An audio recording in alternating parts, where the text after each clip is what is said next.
Racing isn't easy, but experiencing it is.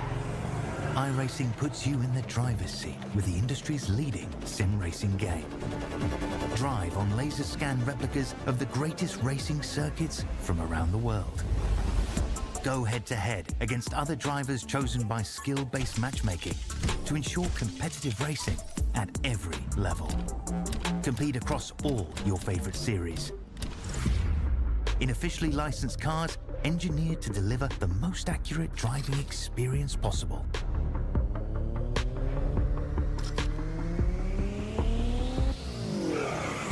Join a race or host your own with players from across the globe. Race against the computer or in a league with friends. Feel the thrill behind the wheel. Visit iRacing.com.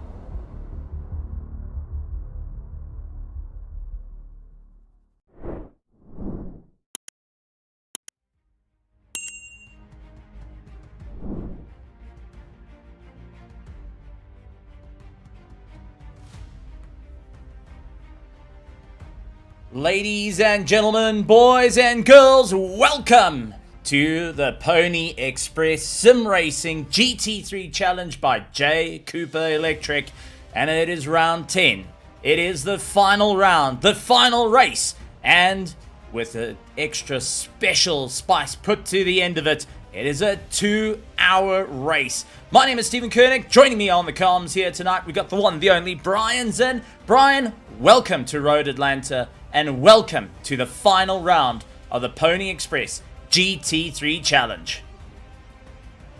Yeah, absolutely. You summed it up perfectly there, Steven. Final round, final race of this championship. It's all to play for here tonight, and our drivers get 2 hours to duke it out. So it's going to be an exciting one. Definitely going to be a whole lot of fun. Taking a look at the race format as it stands. Practice was 45 minutes. They had a 4-lap qualifying before they're heading into a 2-hour race. Unlimited tyre sets to play with, which is always grand. And on top of that, they've got 2 fast repairs to work with. 15 X's means that you get the drive-through every 5 after that, another drive-through. Open setups and only 40% fuel tanks means that the pit stops are going to come in thick and fast here tonight. The drivers look to take on one of the most grueling races yet. With that also, we said farewell to Daytona, Algarve, Spa, Mugello, Mid-Ohio, Long Beach, Fuji Speedway, Hockenheim, VIR. And we land up here at Road America for the final race. It's just been absolutely wonderful, and the championship is going to be a big talking point here tonight because it's double points for our drivers. And let's take a look at our AMs. It's Keith Roycroft in first place with Russell Abram in second. Jonathan Cooper holds on third with Troy Banks, Kieran Maduro, Ryan Stone, Brandon Dittner, Justin Togdegno, Michael Childers, along with Justin Welsh, Joshua Suxi, Stephen Maynard, Adam Biermester, and Renee Butter Jr. holding on to your top 14. How does it look in the pros? Yeah, defending champion Terry Calgar Jr. finds himself in a familiar position going into the final race tonight, but he's got Nick Tyrrell and Javi Sierra breathing down his neck, so that title is not decided just yet. Ryan Tyler currently sitting in fourth place with Matthew Markley rounding out your top 5. Jose Sierra, Dakota Geyer, Paul Skip, Alex Valesco, and Dex Lindgren round out your top 10 in the championship. Stan Hammonds, Matt Barber, Ryan Anderson, and Wes Amick are your final GTD Pro drivers. And remember those points very, very clearly, folks, because with double points on the line, this is going to be an interesting one for each of the drivers to really dial it up. And we also got to reiterate that none of the drivers are going to be having an end-of-line penalty that will see them racing at the back. So this is going to be where you qualify is exactly where you're going to qualify. Troy Banks, he's second in his class, up into second place. Going to be hoping for a solid result here tonight and ultimately wanting to move forward. Alex Valesco out on circuit is just getting himself ready. And Nick Tyrrell down in 12th position overall, but will be looking to fight out. Ryan Anderson, Javi Sierra, and Jose Sierra lock out the top 3, with Ryan Tyler locking out that 4th place. Jose Sierra, after taking a win on another league race a little bit early on in the week, is carrying a lot of momentum to see it through, and he wants to try and carry an extreme pace to the sharp end. But, Brian, this is where it's time to put all the chips on the table. It's time to really think what you can do, and ultimately where you can find that little bit of time. Double points can either make or break your championship. You and I have both been in that situation where you go back to the calculators. So you start looking around of what you can do to keep yourself at the sharp end of things, and especially when it comes down to the final round of the championship, and knowing that the gambit is getting up to the top, doubling those points, and possibly usurping those ahead of you.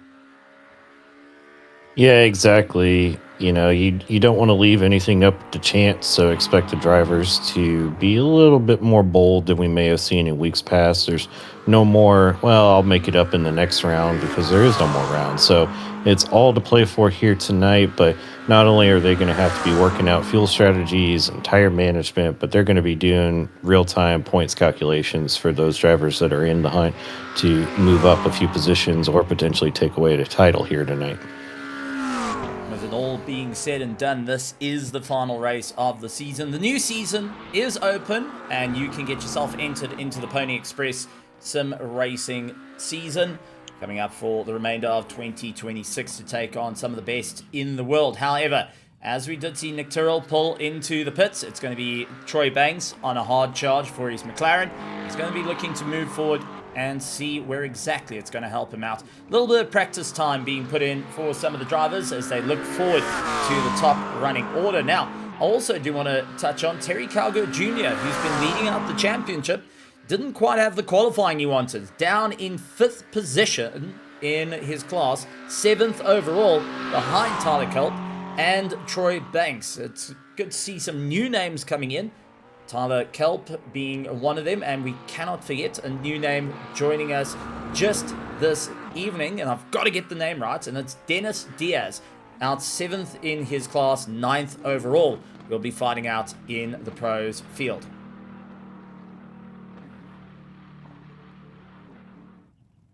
As our drivers getting themselves sorted now into position. This is going to be game on for every single driver to make it work here tonight. And with that being said, you're looking at 700 points if you get the win here tonight. 350 is your usual set of points. Now it's going to be changing up to 700 points on the line. And also with quali, you did get to score some points as well. So a first place in quali is 35 points. And that just starts to rack up and make things a little bit more interesting. Brian, with a 2-hour race, GT3 racing, knowing that you got to get yourself into the car at some stage of the game to see if you can fight it out, what's going to be the game plan here? Go until the tank's empty? Rather go a little bit earlier, void some of the chaos because the pit lane gets busy? What would be your strategy considering your background of endurance racing and being in these type of situations? I'd see how my pace is in the first few laps and then determine what my strategy is off of that. But just off the rip, I would probably look at fuel saving for a couple of pit stop cycles and try and shorten that last final pit stop as much as I can. Going to be an interesting one. It's going to be an exciting one. And folks, as we start to get ready, the drivers will start making their way to the line, as this is where stuff starts getting quite exciting. And let's take a look to our grid here tonight. For the final time, we look over to the grid and we see who is where. Ryan Anderson will start out in first place with Harvey Sierra in second. Third is going to be Jose Sierra, followed by Ryan Tyler and Tyler Kelp in that 5th position. Troy Banks in 6th. 7th is Terry Calgo Jr. Matthew Markley in 8th position. 9th is Dennis Diaz along with John Cooper rounding out the top 10. How does our next 10 look like? 11th finds the Mercedes of Alex Valesco with Nick Tyrrell lining up next to him in his Mystery Machine McLaren. Down at P13, Ryan Stone with his BMW. Keith Roycroft in the Mustang lines up next to him. Row 8 finds Justin Targdogno, the BMW driver, lining up next to Russell Abraham in his Porsche. Row 9, Stephen Maynor in the Corvette. We love seeing the Corvette around here. And Joshua Suxy in the Mustang. And rounding out your top 20, we have Stephen Charlesley in 19th place, the Porsche driver. Last on the grid, but certainly looking to make a charge up the field. With lots of excitement, lots of side-by-side battles, Ryan Anderson will be more than happy to take that BMW to the sharp end of the field to keep ahead of the pack. But this is also where the nerves start kicking in, as it's a short formation lap around Road America. These drivers will need to get themselves sorted. There's not a lot of time out there. 12 corners, lots of high-speed straightaways, means a lot of opportunities to slipstream and get the slingshot into the corners. However, downhill braking into the final sector is never easy. It doesn't matter where you are. This will be an absolute flight out, considering you can easily pick up incident points. Drivers got to look to avoid it as much as possible. Javi Sierra jumping into the Ford Mustang, wanting to make it work for him here tonight. With Ryan Tyler, Jose Sierra on the back on that second row. This is going to be a manic race. This is going to be exciting as green flag waves. They come through, no overtaking until the line, and there they go. Ryan Anderson shoots off the line into first place and absolutely kicks off this 2-hour race. Javi Sierra up into second, Ryan Tyler into third, Jose Sierra in fourth as it's too wide into turn one.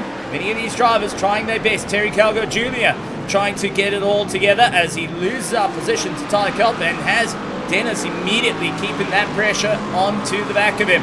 Matthew Markley moving forward with Alex Velasco. John Cooper finds himself a little down the order and away from the top two of his class as he fights his way back into this race. A good start for our drivers, but also a brilliant start for our top four. And unfortunately, Stephen Charlesley finding out that he with a bit of damage. What on earth happened to Charlesley? Quick look at what happened for our little Porsche driver.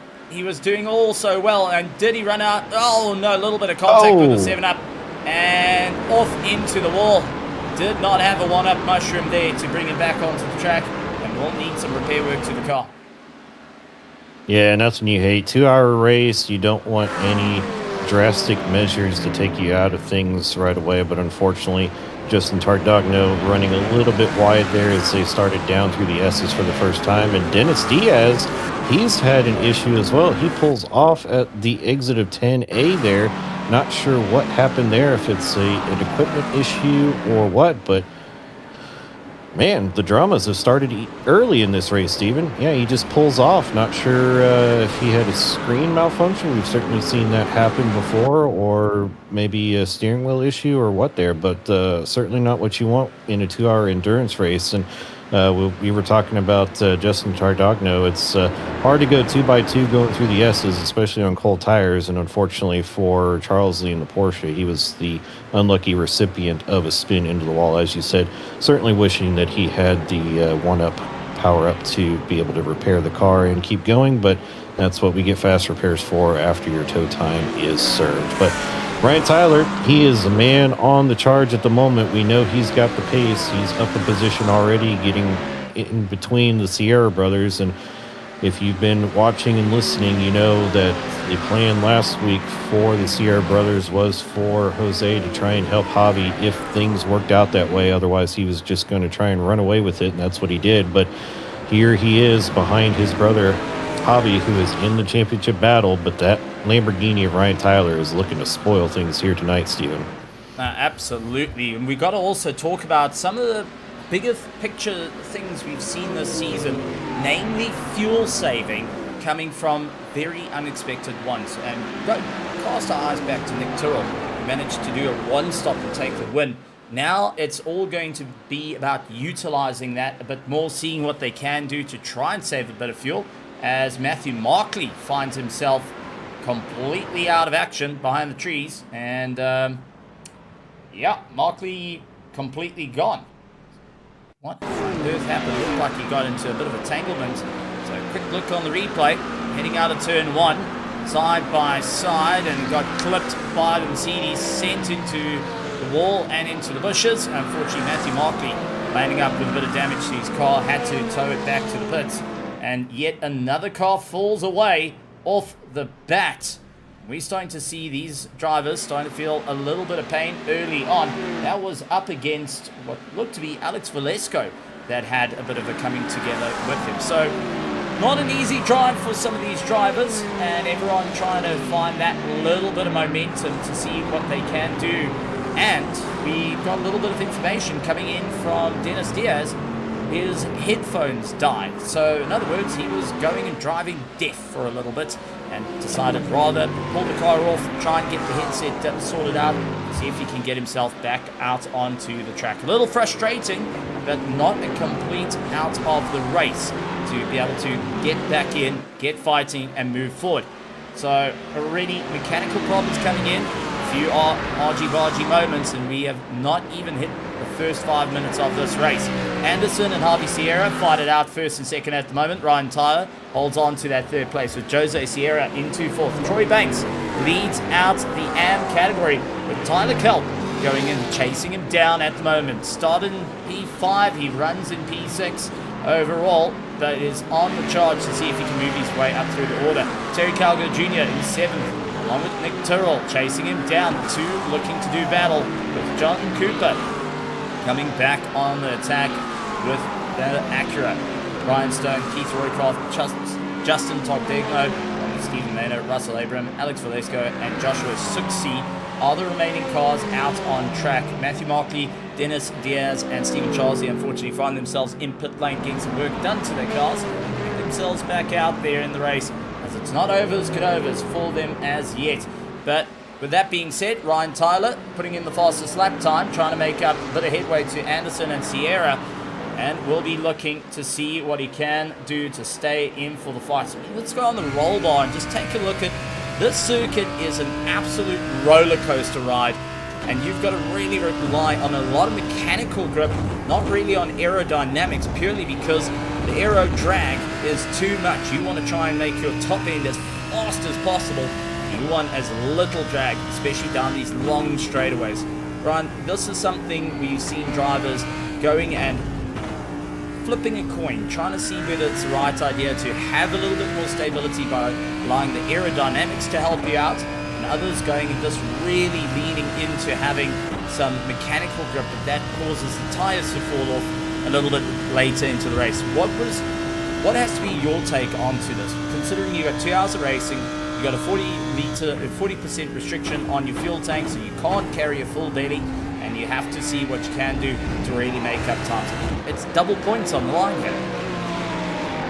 Yeah, absolutely. You got to find what's going to give you the most pace, and that's a matter of if you can take as much wing out of the car to be super fast down the back straightaway down into 10A, but it makes the car on a knife edge going through the S's especially. So you try and dial as much of it as you can back and keep the car under you going through the S's, because it does nothing for you if you end up going off through an oversteer moment, maybe up turn 5, the car is unsettled over the bumps and you just have no aerodynamics to try and keep the car settled. So the middle sector at Road Atlanta is all about mechanical grip, and our drivers are going to be trying to maximize that while trying to preserve as much as they can in the tires. I expect with the pit stop cycles, a lot of drivers taking probably tires on their first and third pit stops. I'm expecting probably 4 stops this race.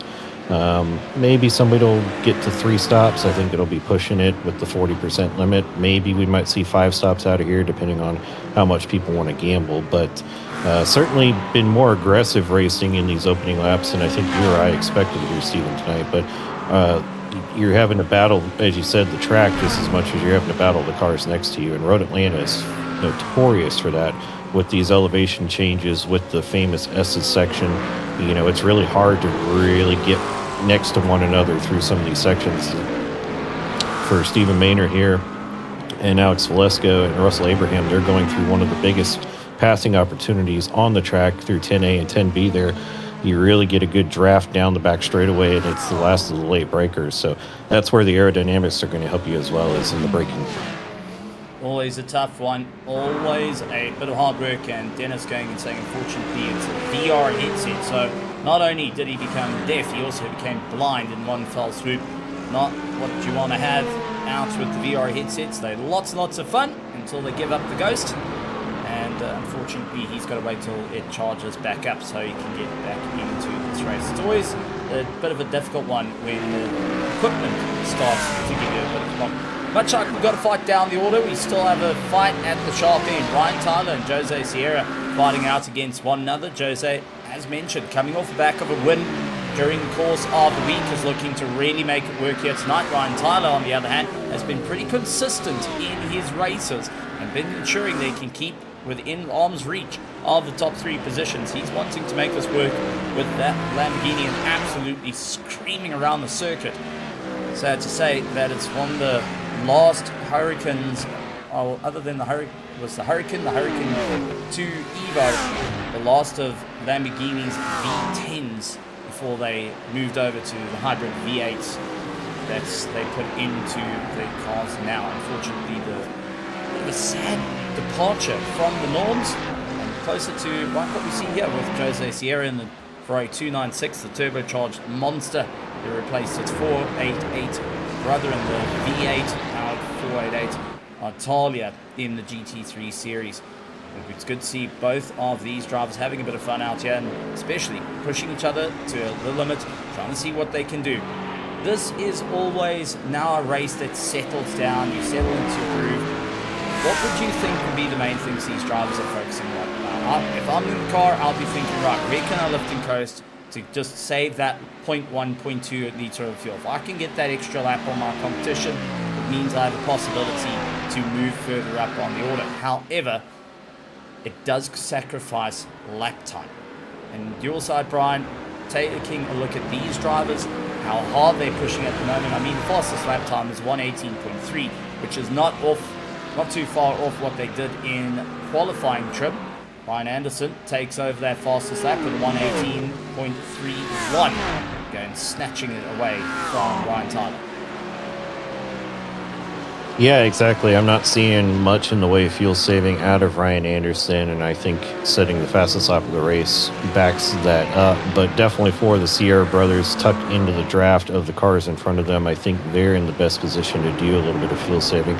I would be curious to ride on board with Ryan Tyler, especially down into the brakes for 10A, and hear if he's backing out and maybe Sierra is matching him 1-for-1, and they're both doing a little bit of fuel saving. But I would certainly, if I was in Tyler's case, try and push as much as I can to get up to the back of the Mustang and really use the draft to my advantage. That's going to help as a defense mechanism against his brother behind him in the Ferrari. The Ferrari definitely going to be a little bit more fuel economic, a little bit more economic with his fuel, I meant to say, put it that way, than the big roaring V10 naturally aspirated lump in the middle of that Lamborghini. Not hearing too much in the way of fuel saving there going into the brake zone, so I think he might be trying to push, as I suspect, as I certainly would be if I was in his shoes, trying to get up to the back of the Mustang. But that gap's been pretty stable for the first 4. They've been sitting about 0.2 back of one another, and then it's about a second and a half, 2 seconds, somewhere in that margin between first and second and third and fourth. So 2x2 they pulled away, not quite Noah's Ark, but well, maybe so, because here's another 2x2 pairing, and these are the 2 season-long protagonists we've seen Steven certainly battling it out before Ryan Tyler made his mark on the season. But Terry Calgary Jr. and Nick Tyrrell, where have we seen this before? Absolutely going at it, and both drivers not giving an inch. That's flat on the gas as they're running in 7th and 8th overall, a little bit further down from where they need to be. Sierra, Tyler, and both the Sierra brothers, Tyler and Anderson, are holding on to the top 4. They've got Banks and Culp that keep them well in bay. And for Terry Calgary Jr., this is a big time push because the championship is so close, and knowing the nature of this event, it's double points. You're going to have to really make that proper jump through the order. 700 points on the line for first place, and that is an absolute everyone wants to have to ensure that they stay in for the championships. Really fight it out. If you've had a bit of a crummy season, this is how you want to make it work. Yeah, absolutely. Right now, Calgary Jr. leads Tyrrell in the championship just as he is leading him on track, but it's Javi Sierra that's currently running second and challenging for the race win that these guys have to be worried about, as he could definitely jump Nick Tyrrell. He's only 98 points back of Nick at the moment, but he could make a lunge if the gap is big enough to steal this away from Terry at the end. But we've seen Terry in this position in many races throughout the season, and usually as the laps wind down, the pit stops finish up, you'll start to see Terry creep up the order. So I expect nothing different out of the Porsche driver tonight. Terry hoping they can just try and get away from the fuel master himself. Nick Tyrrell has been the only driver this season that managed to finish out a 1 hour race with a one-stop strategy. Just absolutely kept a fuel drenched cloth over the engine for it to just suck in as much of the fumes as possible to get it all the way down to the line. But it looks like he's not saving any fuel at the moment, trying to push Terry Calgo Jr. into a mistake. And behind them, there's Jonathan Cooper, who's trying to move up through the order. He's third in his class. He's got Ryan Stone right up against the back of him with the BMW, trying to push on, trying to see what he can do, and Keith Roycroft as well, joining in for a bit of company as they keep their foot absolutely in it. Russell Abram trying to move on forward and really trying to put on the pressure to Stephen Maynard. Each of these drivers now are giving it everything they can. 14, now 15 minutes of the race completed. And it's all about just ticking off those lap times, trying to see how it's all going to work out here, and all the critical thoughts of what's needed to be done to stay in the sharp end of the field. Ryan Anderson also coming off with a solid run in other leagues. The HPR team now having to take on Javi Sierra, second place in the championship, trying his absolute best. Third in the championship, doing everything he can to try and move up into first place. It's critical points on the line for each of these drivers. They're going to be looking to make it work, as Javi, going late on the anchors with that Ford Mustang, just couldn't get it done, and instantly trying to keep a solid run through. An absolute battle, an absolute monstrous run from each of these competitors, each trying to figure out what's going to be the best plan. 2 by 2 they fall. Ryan Anderson, Javi Sierra, Jose Sierra is up against Ryan Tyler as they move themselves forward. Nick Tyrrell keeps the likes of Terry Calgo Jr. in his sight. Right behind them, Jonathan Cooper, Ryan Stone, Keith Roycroft giving it everything they can. Justin Degno, Alex Valesco, Stephen Maynard, Russell Abram on the back of him. Joshua Suxi going and fighting out at the moment. Fortunately, drivers that are not continuing. Matthew Markley out after a bit of damage.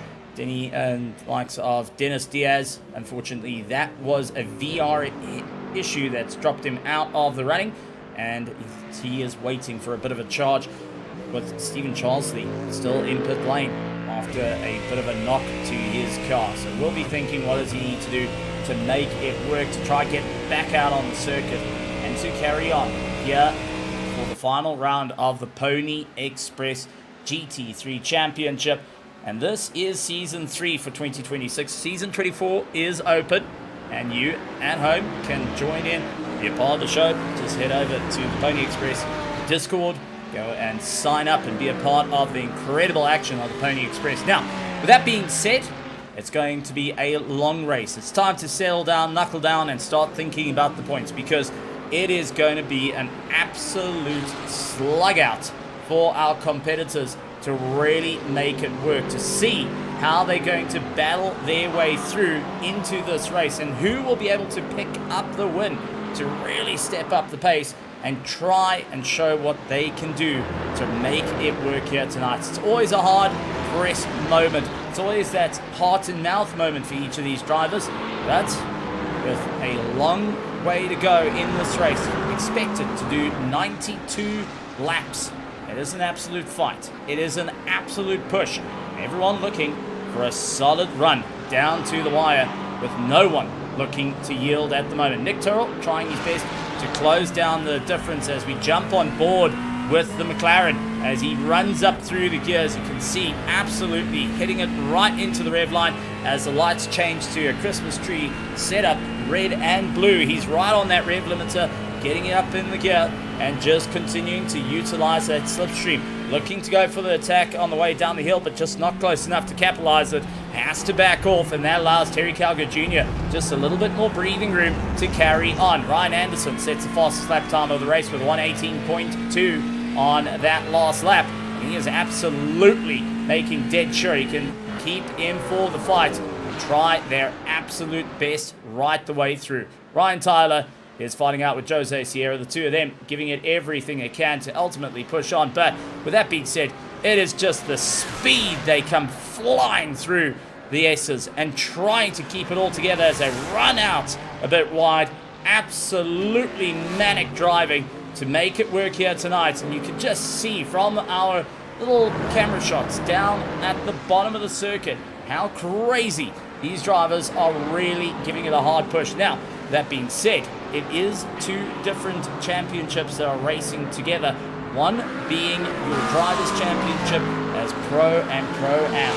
That is going to be the key running for it, because that first in Pro-Am will see themselves, or GTD Am will find themselves with double of their points as well. So at the moment, Troy Banks looking at 700 points for his class.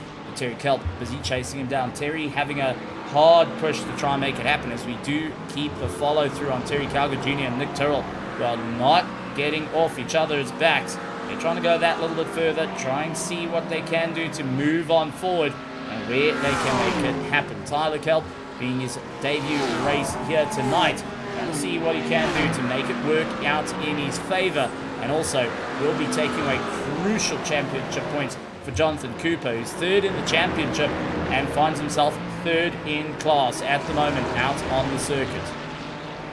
Nick Tyrrell trying to stab and attack to see where he can move up through the order, not having an easy time there, constantly having to think about his battles and where he's going to be able to make it happen. Ryan Tyler losing 3 seconds to Javi Sierra, as he's got Jose Sierra all over the back of him trying to get that run. The Puerto Rican driver has been on a stellar charge, but now it's got to keep up that little bit of consistency to move on up. The younger brother of the Sierras, Jose, looking to make his mark here tonight and see what he can do for the championship. Not quite in the fight for the top 3, however, by keeping Ryan Tyler a little bit busy, who's 4th in the championship, while his brother Javi Sierra holds on to 3rd. This is an opportunity for a bit of a teamwork assistance to help hold back Ryan Tyler. But also, Jose Sierra is 6th in the championship. Matthew Markley, unfortunately, retired and will be losing out on a crucial bit of points here. So Jose Sierra has every opportunity to usurp Ryan Tyler in the points and hope to really make it work to move up through the order and see what you can do. As we already got our first set of pit stops coming in. Tyler Kelp, Jonathan Cooper into the box. Ryan Stone, Keith Roycroft all diving through. This is a major pit stop with 21 minutes on the clock thus far.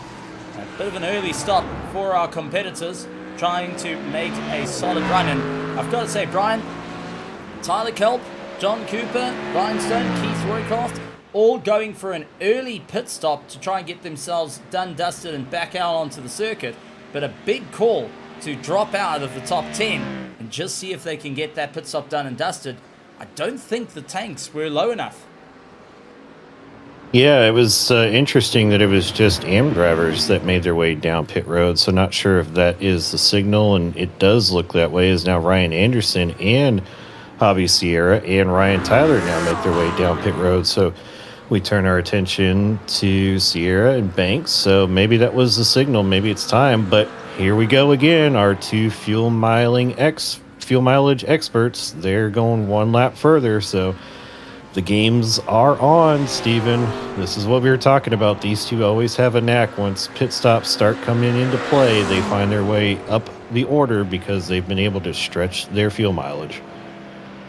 I know that fuel is short across the world and getting expensive, but this is definitely not what everyone expects. The McLaren and the Porsche really running out the gauntlet here. And while the entirety of the rest of the field have done their first pit stops on lap 16 and 17, these two are going to try and see how they can really make it work, keeping that pressure on the whole way through. And I mean, take a look as Nick Tyrrell isn't lifting behind him. He's right into the rev range behind the likes of Terry Calgar Jr.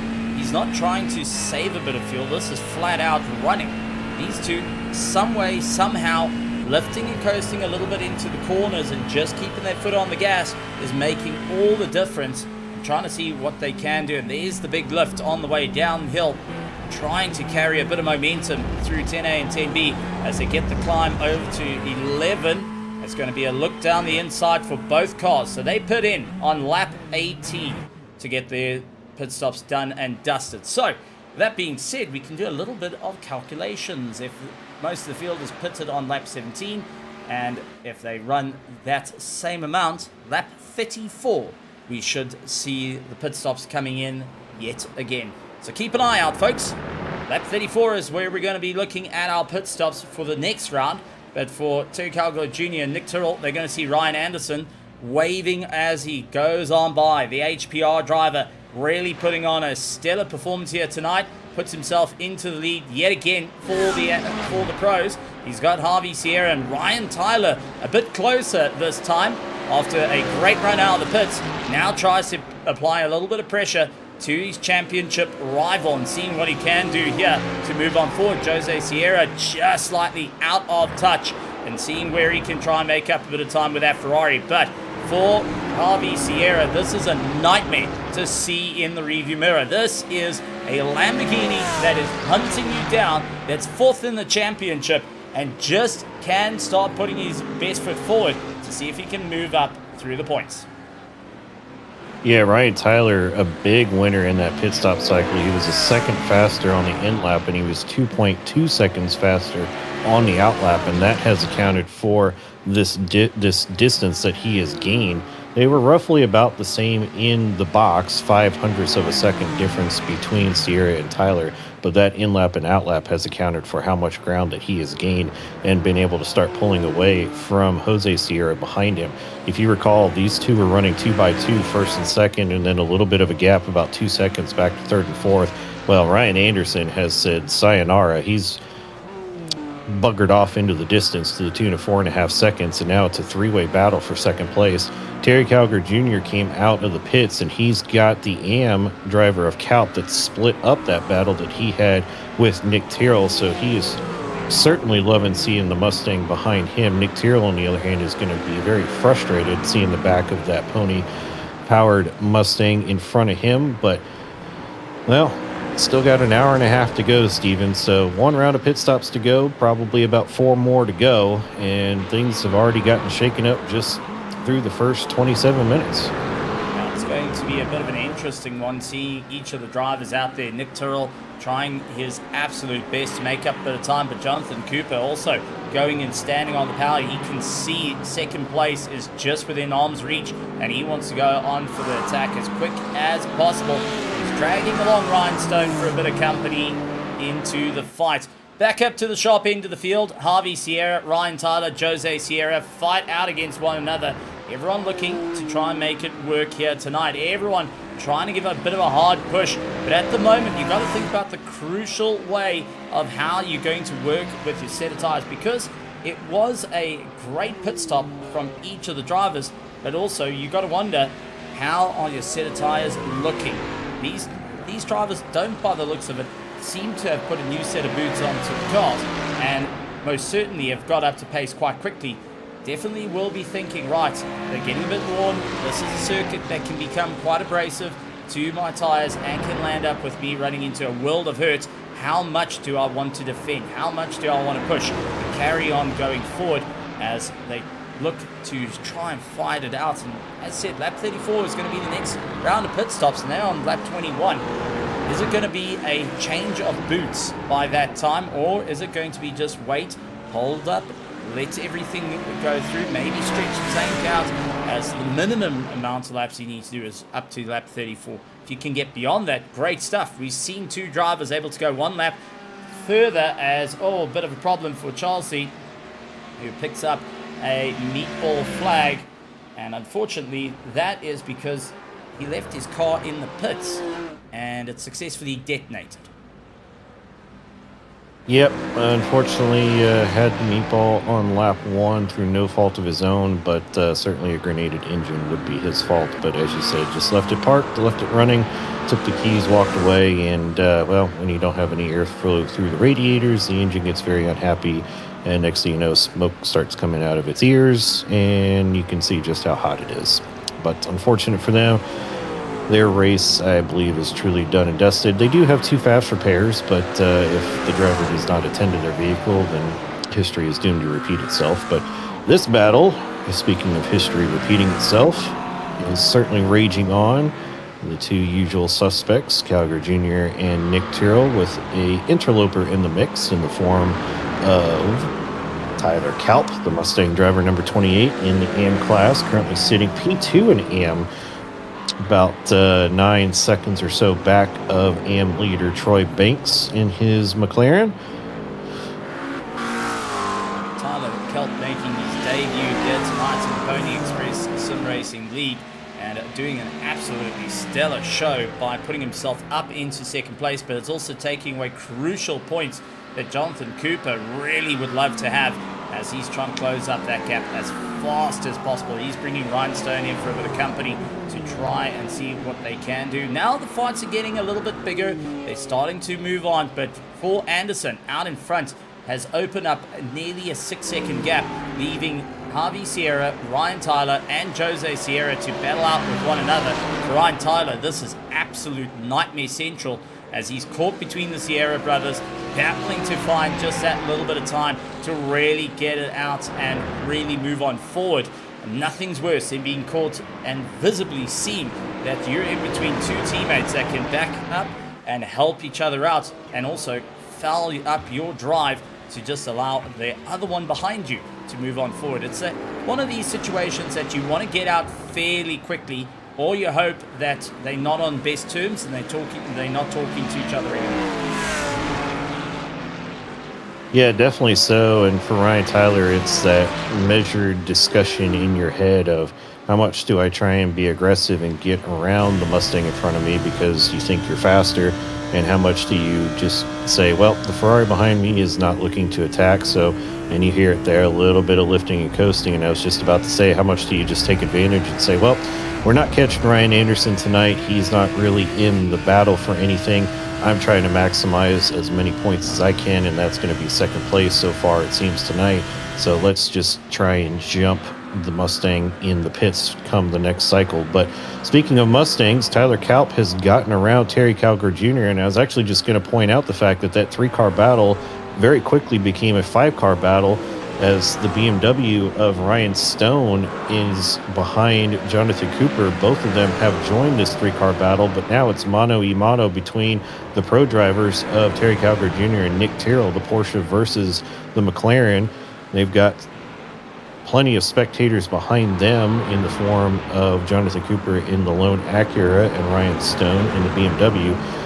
So not what you wanted to see if you're Calgary Jr. getting passed by the faster AM driver, but it could be a strategy call as well, being that they are on slightly different pit strategies, these 2 being the longest of the runners during their first stint. So Calgary Jr. may see that Kalp has the pace to not hold him up and instead puts the car in front, not only as a carrot to chase, but more importantly as a car to draft off of and do a little bit of lifting and coasting. As not too far down the road, Stephen, if you saw it there, this pack of cars is starting to hunt down the McLaren of Troy Banks. That's it. Troy Banks doing everything he can to get a little bit of a run around at the moment. Last lap time was a 1:19.0. Their best lap time has been a 1:18 for majority of the field. So they're still trying to give it that little bit of a hard push. Troy Banks comes across the line with 1:19.05 and still managing to just hold on to somewhat of a lead. But Tyler Kalp trying to hunt him down, seeing that first place is right there for the taking. Terry Calgar Jr. and Frankenstein trying to keep the likes of Nick Tyrrell at bay and hoping not to be unmasked at this stage of the game. But remember, both these drivers running in 5th and 6th are going to be hemorrhaging points as they're losing out quite a bit. Remember, it's a double points situation that we've got here today and working on just standard points. 5th place only gets 260 points, with 6th getting 250 points. That is going to make a bit of a crucial one. Once he times it by 2, depending on where these drivers are able to finish up, it also will influence the championship quite a bit. And seeing how it's going to go, because Terry Calgar Jr.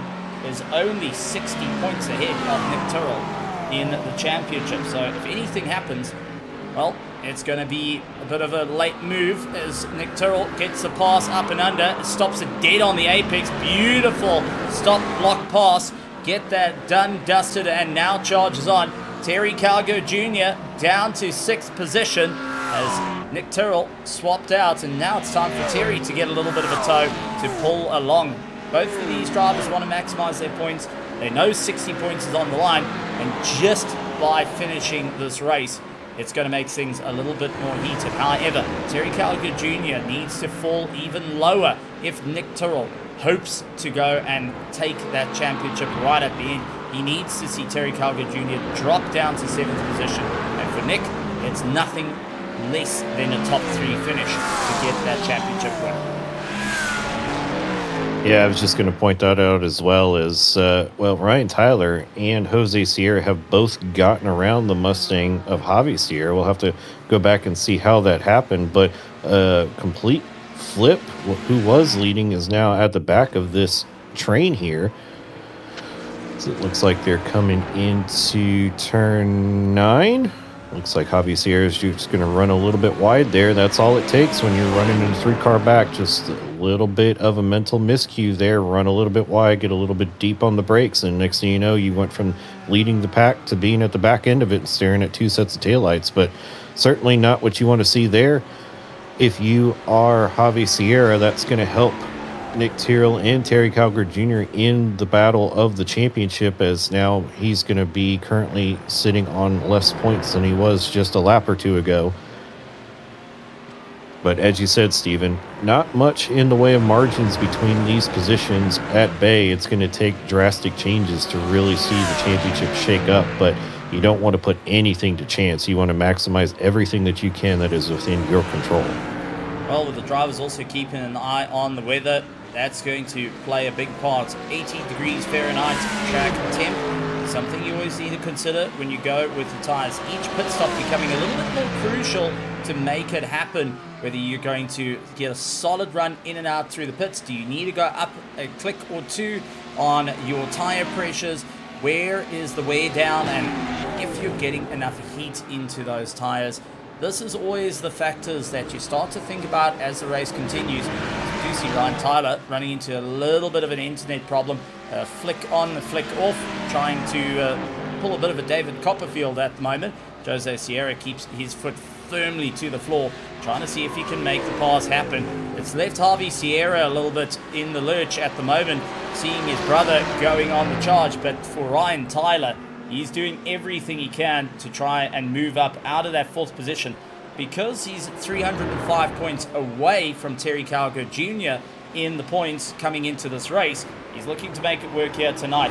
Javi Sierra holds on to 3rd, but Jose Sierra finds himself only 212 points away from Matthew Markley, who's retired his car. So an opportunity to move on forward. Even a win here tonight. It's 700 points for the winner. And looking for Jose Sierra, he's 742 points behind our race leader. So getting a win most certainly will go and help him in the points. It will most certainly jump him up. But now he has to try and not only fight against Ryan Tyler, but also fight up against his own brother. Yeah, absolutely. Certainly not what you want as Jose Sierra throws the dummy look up the inside. Ryan Tyler completely unfazed by that, though. But for Jose Sierra, we were talking about it last week with him when he won the race about what the strategy call was going to be with his brother being in the contention for the championship and Jose not being so much, what they were going to do. And he said that he was going to be open to swapping positions, not seeing any indication of that here tonight, but still have an hour 22 to get that sorted out. We could see a resurgence of pace from the Mustang driver. He could be deciding to hold his tires a little bit longer, maybe changing up what his pit strategy is going to be, given the pace that he's seeing out of the cars that he's battling. But yet to be determined. We still have several doors to open. If you're a fan of mystery boxes, have plenty of boxes to open up. But for Ryan Stone and Keith Roycroft, the objectives are clear. They're battling for overall and in-class position at the moment. This is the battle for P3 in class. So for Keith Roycroft, P4 in class. But for Keith Roycroft, as I said, the objective is clear. You got to get around him to get those points. Keith Roycroft leading out the championship on 2,314 points. He's only 138 points ahead of Russell Abram, who's down in 7th position in class. Jonathan Cooper, however, running 3rd in the championship, is 3rd on circuit. And that is going to be a big point gain for him. So Keith Roycroft cannot afford to fall down the order. He needs to get that climb. Ryan Stone, this is a great run for him. He's 6th in the championship, sitting 1,032 points away from the leader, but only 390 points away from Kieran Maduro, who is not here tonight. So he will get the jump over Maduro, and Troy Banks would be the next one he looks at if they can shuffle Troy Banks away from that top spot and away from scoring 700 points. Yeah, Banks having this race in hand and still maintaining that 2.7 second gap over Tyler Kalp. Kalp not in the running for anything in the championship, at least a high position in the championship. So for Troy Banks, has to focus his attention back another position to Jonathan Cooper. And then you see Ryan Stone and Keith Roycroft. Keith Roycroft, as you said, Stephen, currently leading the championship. Russell Abraham is his closest competitor, who is 2 spots back from Roycroft at the moment. And, well, we were talking about the brothers swapping positions. That certainly looks like what just happened there, Stephen, as Javi Sierra gets the move done and dusted on his brother Jose. Didn't seem to have much of a fight put up by the Ferrari driver there, so I have to wonder if that was some private communication in Discord or some other messaging method to get the pass done with the least amount of time. Keith Roycroft, he is sending it through the final. Oh, no! This is not what you needed if you are Keith Roycroft in the battle for the championship. That is going to be potentially disastrous, as he has a bunch of damage to the front end of his Mustang. He was getting very aggressive on Ryan Stone in front of him, going through the final corner, gets on that inside curb, leans on the BMW, maybe a little bit of netcode through there, but Ryan Stone coming off worse for wear there, but certainly a lot of damage done to the right front of that Mustang. That is your AM championship leader right there. That could potentially turn things on its head. Well, immediately it got pounced on. Justin Togdegno moved on forward, saying thank you very much. Ryan Stone will not be too happy about that one. He's 6th in the championship, and this has just thrown him even further down the order. Going and getting towed in, it's going to take about 3 minutes tow, plus you've got that fast repair that can get you up and going, but it's completely changed how his race is going to go. Lady Luck, best to be in the pits. Or you got Murphy sitting there with that 13 spanner and that number 10 socket you lost a week ago. And this is just changing and developing. We've seen a couple of cars hit the wall and stay gone, and dusted. Now we get to see what's going to happen as Keith Roycroft pulls into the pits and his championship now starting to slip away. Remember, Russell Abram is currently in 2nd place. He's 138 points and will overtake Keith Roycroft, and now needs to set his eyes towards the sharp end of the field to make it work, as we do see Ryan Tyler getting ahead of both the Sierra brothers. He does drop a wheel into the dirt, now trying to find just that little bit of pace. But man, oh man, early stages of this race, it has been one for the ages, and most certainly has got more than enough drivers thinking what can they do to move on forward, especially as they fight their way out. On board with Javi Sierra, baited for a move on the inside, down into 10A, heading into 10B, a very difficult corner that you can quite easily pick up the 1X. And both drivers keeping it all together. We're on lap 33. We're expecting drivers to start looking at coming into the pits for their normal pit stops around lap 34 to lap 35, going based on what their first set of stops will be. And these drivers are making dead sure they're going to try their absolute best to make it work, to really try and stand on the drive. Jonathan Cooper pulls in on lap 33, so 1 lap earlier than what he originally did, just to see if the undercut's going to help him out here to get ahead of Justin Togdegno, who was also involved in a little bit of contact early on in this race with Matthew Martley, Stephen Chelsea. The two came together. Terry Kelp up into second place for the AM class, and Troy Banks leads out. But it's Ryan Anderson, Ryan Tyler, Harvey and Jose Sierra locking up the top four, with Nick Tyrrell leading out into that fifth place and is miles away from Terry Calgo Jr. as we do see a black flag penalty coming up for Ryan Stone after he exits pit lane a little too quick. He will have to go back in and serve a penalty. That is not what you want to have, considering you've just got your race absolutely flat out into a wall. A little bit of enthusiasm to get out of the pits, coming off the pit limiter a little too early, and wham, you find yourself back down the order and most certainly out of contention.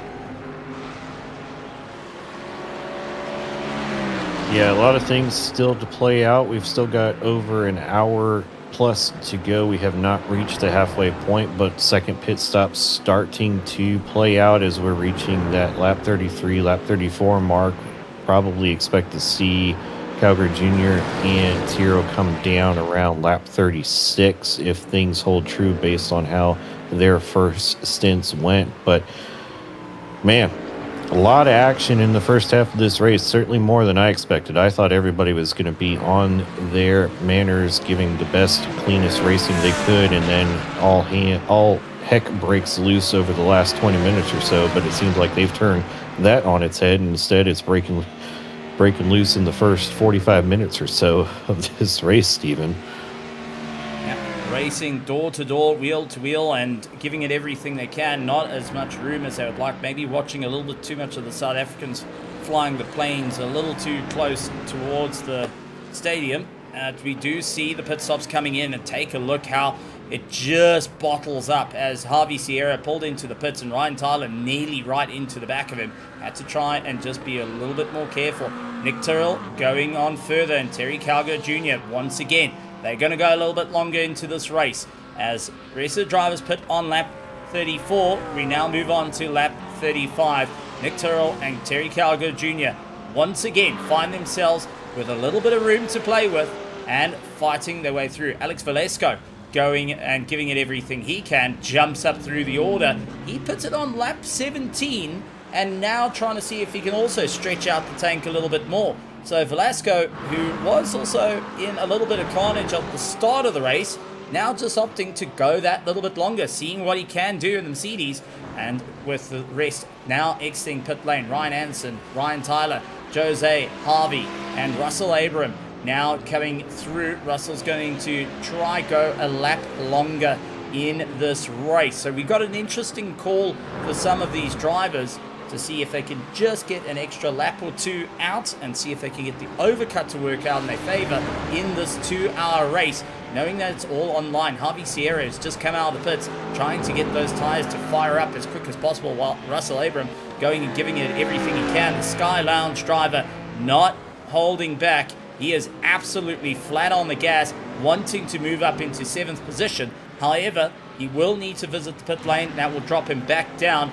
So for Harvey Sierra's sake, is it worth fighting right now? Or just backing off, let the tires come to you, then immediately going right back on the attack, considering your brother is now fighting out against Jose and Ryan Tyler fighting out side by side as they go down the hill, just adjusting each other's wing mirrors on the way through. That was a little close. Yeah, certainly, and for Ryan Tyler, probably a little bit too close for comfort, but this might be a strategy call, getting a car in front of you to do a little bit of drafting if the pace difference is not going to be too detrimental. As you said, a little bit of split strategies on the pit cycle with Javi Sierra coming down to pit. No, I take it back. They've all pit already. I completely missed that, but speaking of missing things, that is the Mustang of Joshua Suxi there. The Panda machine, the Panda Spec machine, completely missing turn 2. It looks like they're headed to take the motorcycle circuit layout. But as we wait for second pit stops to come, and right on cue, Nick Tyrrell and Terry Calgary Jr. on lap 36 down to pit road. So now we wait to see how things shake out, going yet again one lap longer, 2 laps longer this time than everybody else in the field. So we see Alex Valesco. He had... That is a very weird spin there. I'm not 100% sure. Maybe a cold tire moment? That was a very odd snap there. Just looked like he had it and it pulled to the left hand, pulled to the right, pulled to the left, and that was about all that she did. Using a massive amount of traction underneath and really just throwing himself into the dirt. Was able to keep that car out of trouble, but most certainly not going to be too happy, and that sideways moment is going to just give him 2x for his troubles. Now, talking about those exits, as we do see Ryan Stone picking up yet another penalty and will need to serve yet another drive-through in the pits. Ryan Stone, after that initial impact, has just not had fun, because every 5 incident points afterwards you get a drive-through, and that starts to mount up quite quickly. And once you've hit the first drive-through, that second one is just far too close. And as a driver, you either get frustrated and you land up picking more and more drive-throughs, or you become too overly cautious, and that becomes also a bigger problem as you're slowing down quite dramatically. Every car around you makes you nervous. It just turns into a difficult situation, and some key factors to think about as you fight time. Troy Banks leads out the GT3 AM field. Now he's got Tyler Kelp immediately right onto the back of him. Jonathan Cooper sees this battle ahead now for Tyler. This is an opportunity to go for the goal, to try and put his name in lights. And for Troy Banks, I'm sure he's going to be hoping not to have that issue. He's going to be looking, saying, right, don't want you quite near me.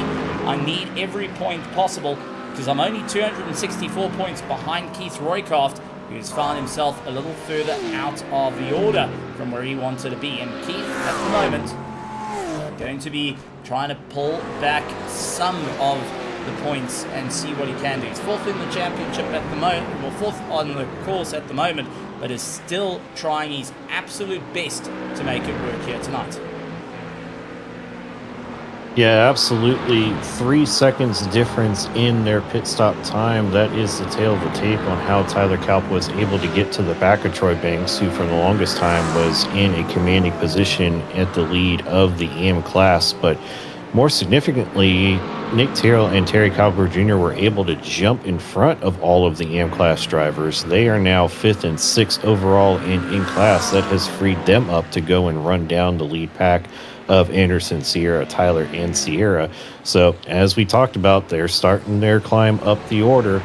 Nick Terrell up 7 spots through the race so far. Terry Calgary Jr. only up 1, but that is just, he certainly fought a lot harder than that 1 position gain would indicate. So we've seen this before. It's going to be even longer time to play out, being that this is a 2-hour race. But as we close in on the halfway mark, Steven, certainly been in a relatively exciting race. I'm not sure we quite expected so much drama to happen with only 19 cars on the grid, but a lot of action so far.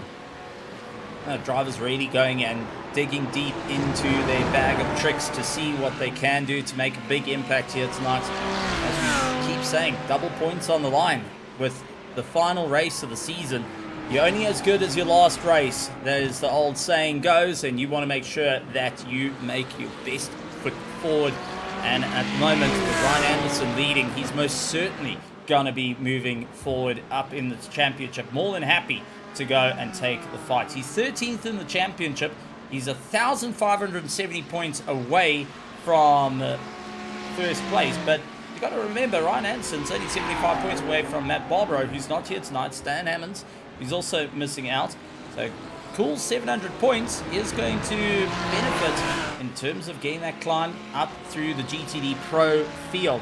However, for Ryan Tyler and Jose Sierra, these two must be getting sick and tired of seeing one another out on circuit.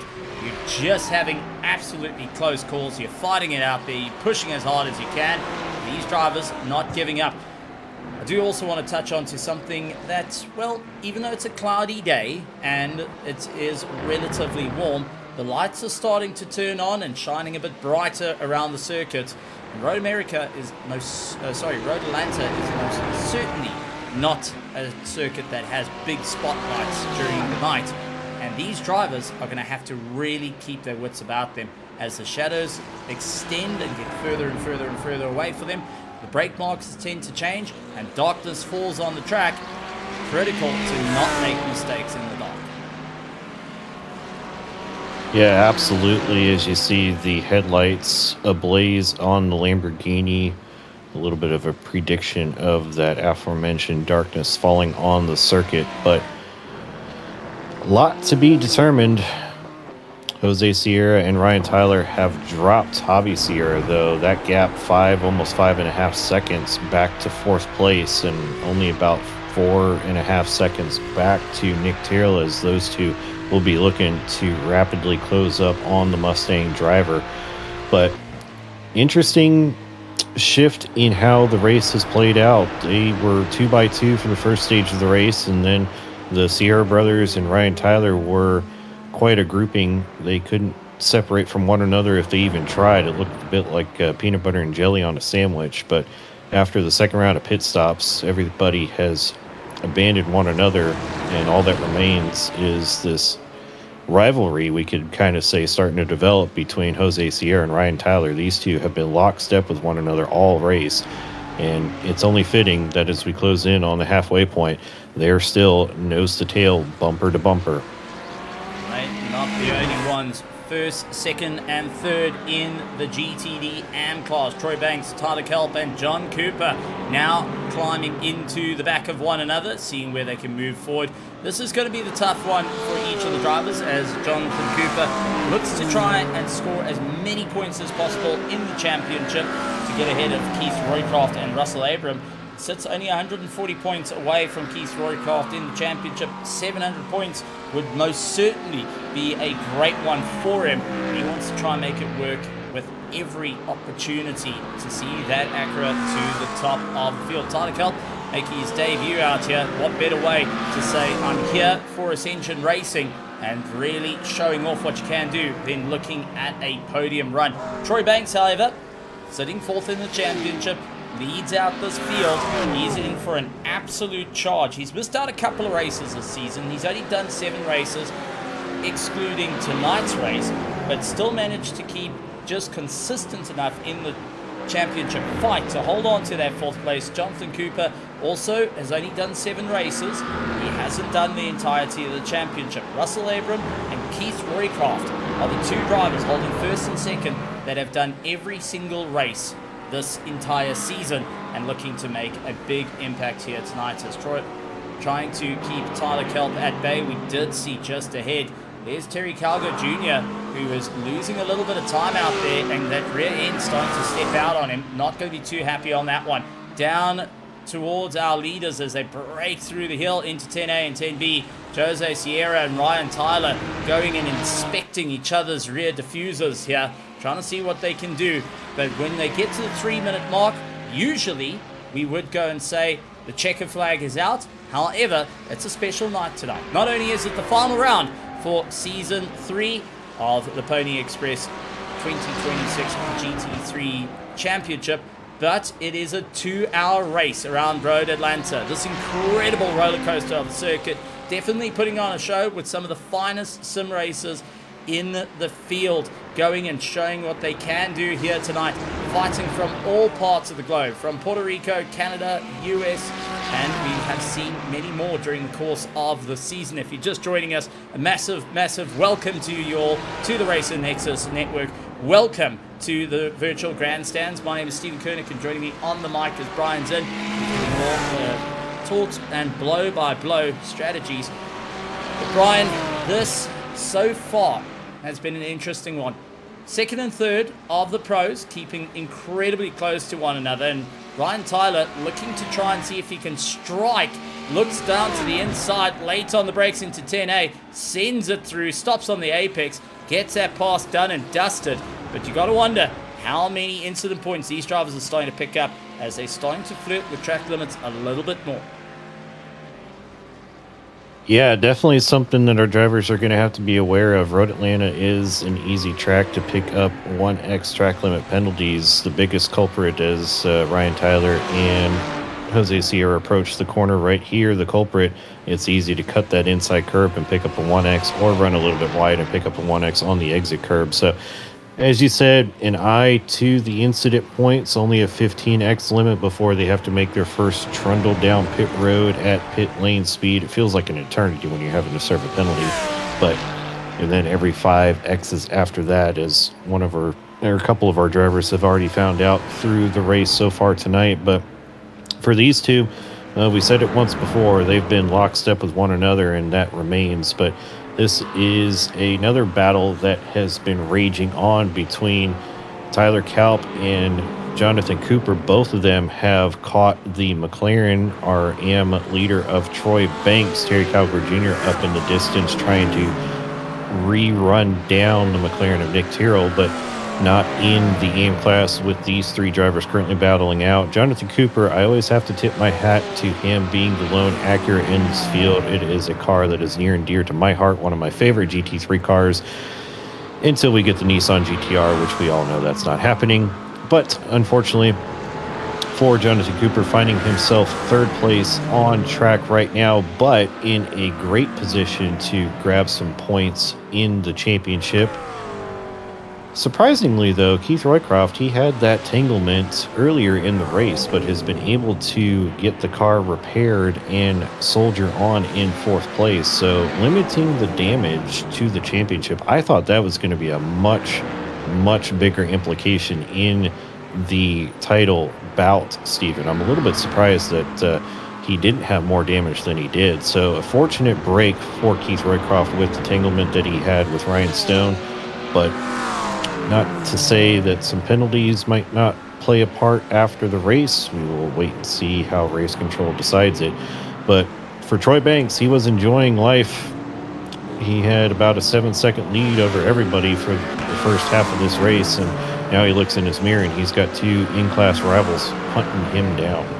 Yep, and gaining a huge amount of time as Tyler Kelp is just dragging Jonathan Cooper down the straightaways to get a little bit closer. And you can see how the Mustang's got some serious top end to it, but when it comes to cornering, it's getting a bit outdone by the Acura and the McLaren as it's a fight out through it all. Troy Banks doing everything he can, desperately holding on.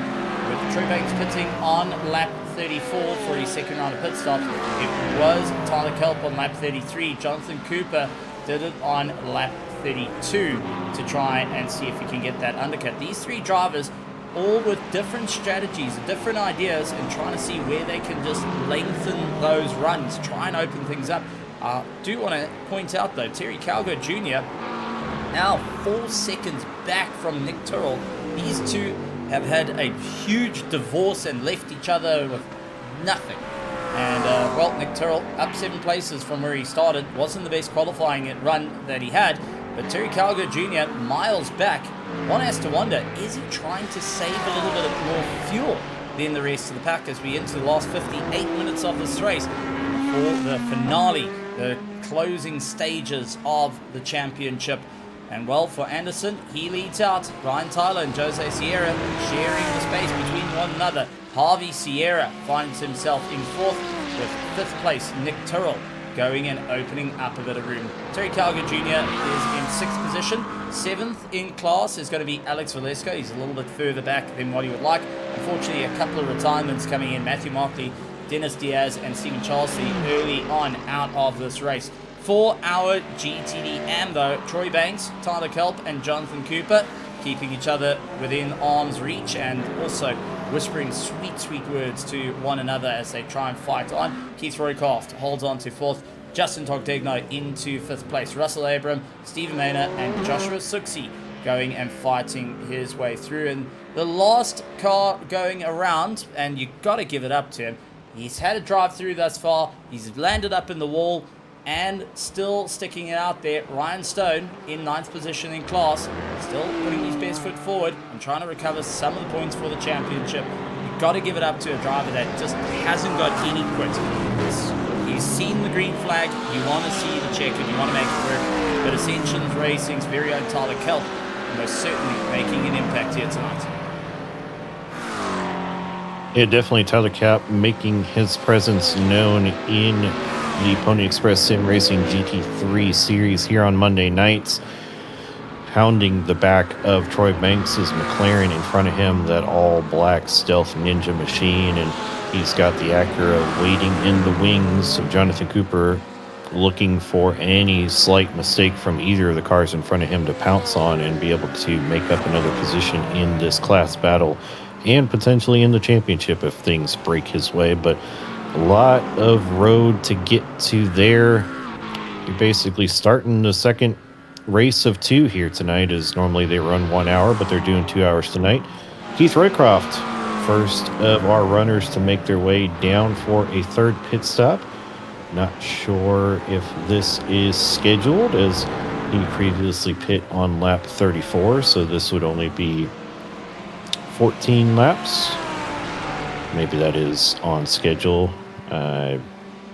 Failing at math at the moment, but either way, first of our top 14 on the lead lap to make their way down pit road, but he is already back out and running. 17-second pit stop. Sideways moment for Ryan Tyler, getting on the gas, losing that little bit of traction immediately. It's going to be Jose Sierra down the inside, gets that pass done and dusted. And for Tyler, not quite what he wanted to have. The rear kicking out as he exited 10B heading into turn 11. That rear just not as comfortable as it would be like. And now it's up to Jose Sierra to open up the run. I don't think it was a plan for an early pit stop for Keith Roycroft, but possibly trying to get a little bit of damage fix as he goes on, not wanting to use that fast repair just as yet. Jonathan Cooper into the pits, releases Tyler and Troy to deal with one another. Justin Togdegno for the 7-up. McLaren managing to take up that third place now and see what he can do to move on forward. Alex Velasco is ahead of Russell Abrams, Stephen Maynard. Keith Roycroft finds himself down in 14th position, 7th in class, trying to chase down Stephen Maynard in the Bucky's livery, doing everything he can to keep it all together. But now, one has to wonder, when will we see the front runners start looking at their pit stops? Where will that be a big one? Ryan Anderson starting to find out that traffic is a thing as he catches up to Russell Abram in 12th position, and we'll be seeing how he can clear past him. Ryan Stone a little bit further up the road from that. A couple of drivers just fighting out, seeing what they can do, and Tyler hunting down Troy every opportunity he can to see if they can move on forward. They're also now catching up to the likes of Terry Calgo Jr. This longer race is not playing out in Terry's favor. He's usually a driver that's more than happy to be sitting at the sharp end of the field, but so far what we have seen from Terry Calgo Jr., especially towards the latter half of the season, it just hasn't been going his way. He hasn't been on the button as much as he was at the beginning of the season. Maybe feeling a little bit burnt out, maybe that little bit of doubt coming into play, but most certainly the big factor that has come through, the field has gotten faster and more fierce. Everyone is absolutely hungry to be at that top spot. Yeah, absolutely. Even though the race distance may have doubled, the hunger has always been fierce and at the top levels that it can be. But for Ryan Anderson, he has taken command of this race. He has led away from the point and never looked back, really hasn't come under a challenge. He was hounded a little bit early on by the Mustang of Sierra, as Ryan Tyler choosing to pause the battle with Jose Sierra for the time being, makes his way down pit road, but the Sierra duo carry on for another lap. This is going to be an interesting call because Terry Calgo Jr. is also looking to extend his run. Troy Banks is going to extend his run. Tyler into the pits.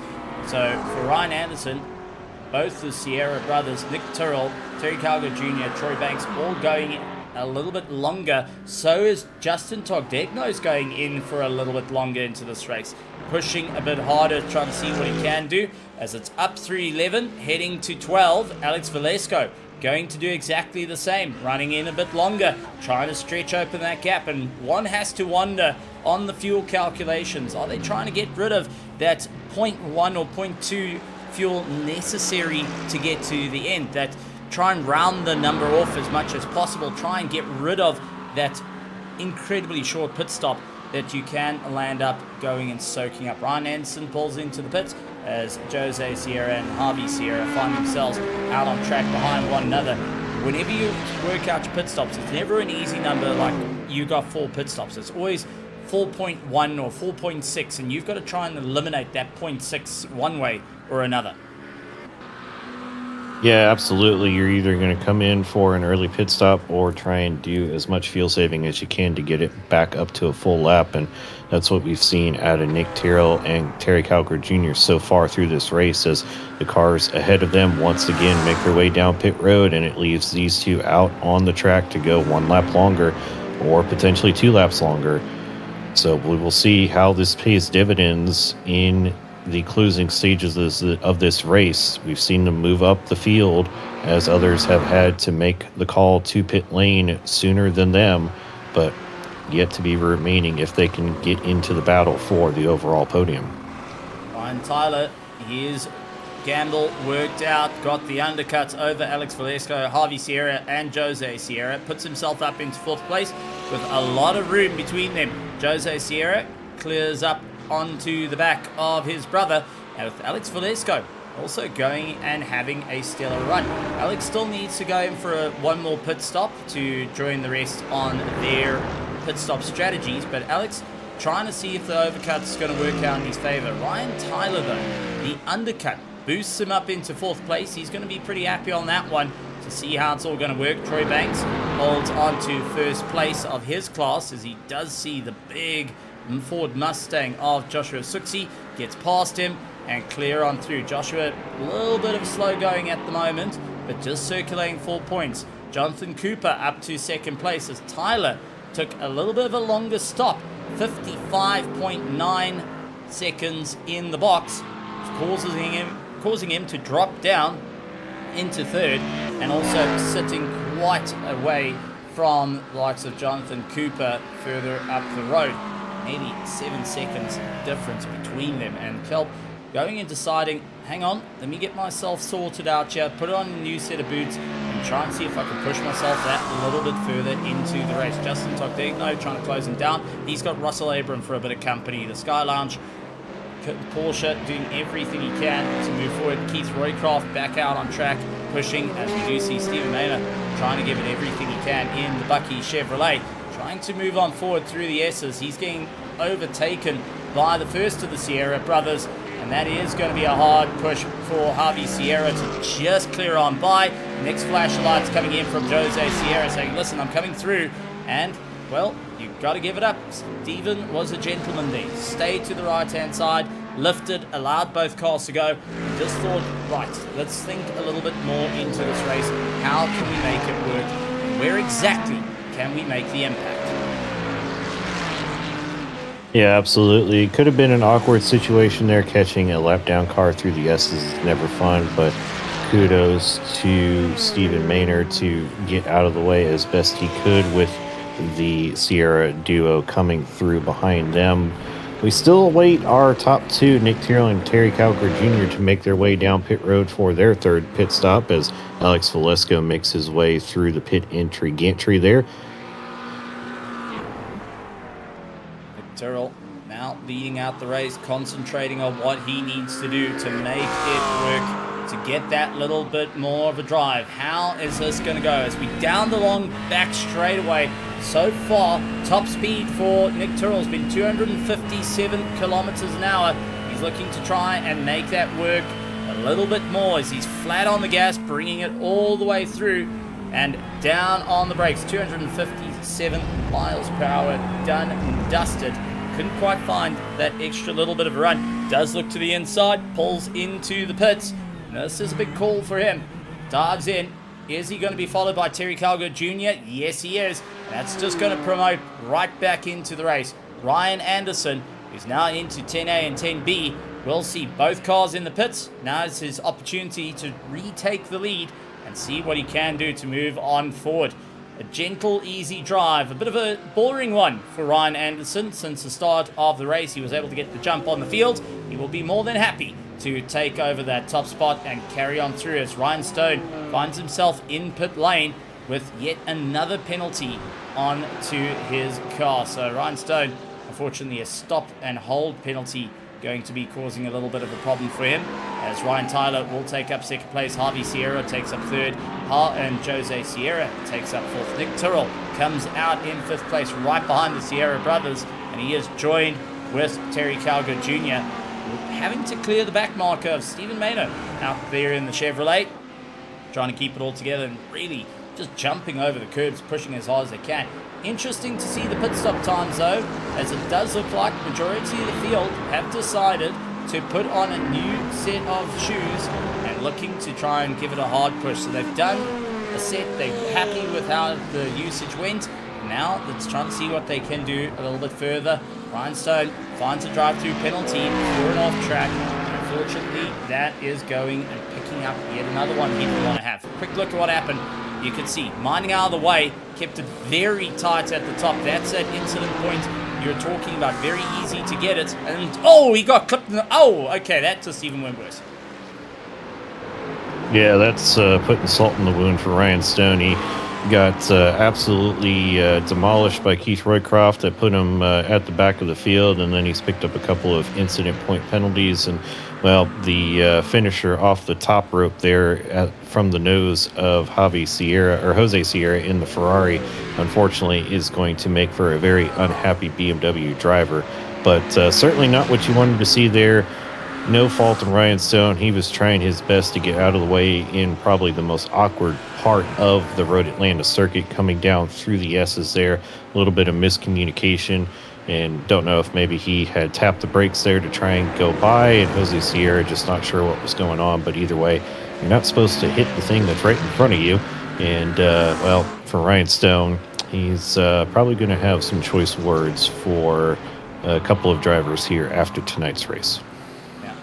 Jose Sierra not going to be too happy as well, as he picks up a 4X for his troubles and is now tailing on his brother Harvey Sierra. But that Ferrari will also be facing a little bit of pain, something you don't get to see too much of, but will most certainly start to feel it in the car. The question is, how much is that going to affect him in the race as well? And also with 4X currently dumped onto the car, it's all about now trying to keep it together, because he hasn't hit his 15 points yet, but most certainly starting to flirt with it and will want to stay out of trouble as he closes up onto his brother of Harvey Sierra. The two running in formation at the moment. Nick Tyrrell behind, trying to see what he can do to close up that gap. 2.2 seconds behind them. Really trying to see what's going to be the solid charge, but it's an absolute roller coaster ride for many of these drivers.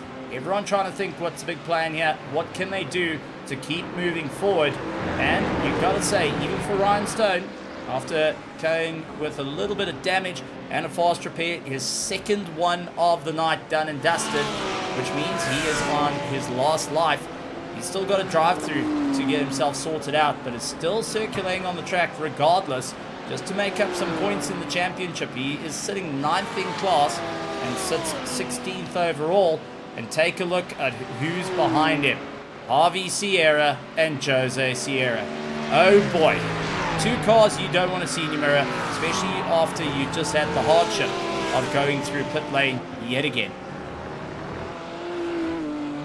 No, definitely not. And, well, as things go from bad to worse for Ryan Stone, as I said earlier, certainly not how he wanted his 2-hour race to close out the season to go. But for the Sierra duo, their battle resumes, and they've got the ever-closing Nick Tyrrell and the Mystery Machine McLaren closing in on them. That gap shrunk after the last pit stop, and Stephen, we were talking about this. They have a knack for being able to work their way up the order, not through outright pace, but by really nailing their pit strategies. That gap was around 5 seconds before the third pit stops took place, and now it's down to 2.3 seconds. Terry Calgar Jr. a little bit ways off of the back of the McLaren. Those two were inseparable at early parts of this race, but Tyrrell definitely showing that the McLaren is the stronger car around here tonight, certainly in the hands of Nick. Not to say that Terry Calgar Jr. is any slouch at all, but the combination of Nick Tyrrell and the McLaren just seems to have Calgar Jr.'s number so far here tonight. But Jonathan Cooper, he has entered the pits. That is uncharacteristic. I wonder if that is due to an incident. He's coming down to turn 7, just pulls off to the side of the track. Oh my. And that was a contender in top 3 for our AM championship. So wonder what has befallen the Canadian in his Acura. But that is certainly not how he anticipated his night to go. And a big blow to it all, but that's just promoted Justin Togdegno up into 3rd, Keith Roycroft into 4th. Jonathan Cooper, a odd call to go and dive into the pits, and is most certainly going to be not a happy camper on whatever has gone on, whatever failure has gone on. Looks like it may have just removed him out of the race completely and will not see the checkered flag at the end of it. My word. That was not on the bingo cards here tonight. Jonathan Cooper has been quite a consistent driver, and in the last couple of races has been really getting the climb up through the order. But what has befallen the Honda, well, the Acura, I mean, this is an absolute nightmare for the championship, and for Jonathan Cooper, well, that's his 3rd place on the podium. Out of it, done, dusted, game over. Troy Banks will be moving up into the top 3, and just by finishing.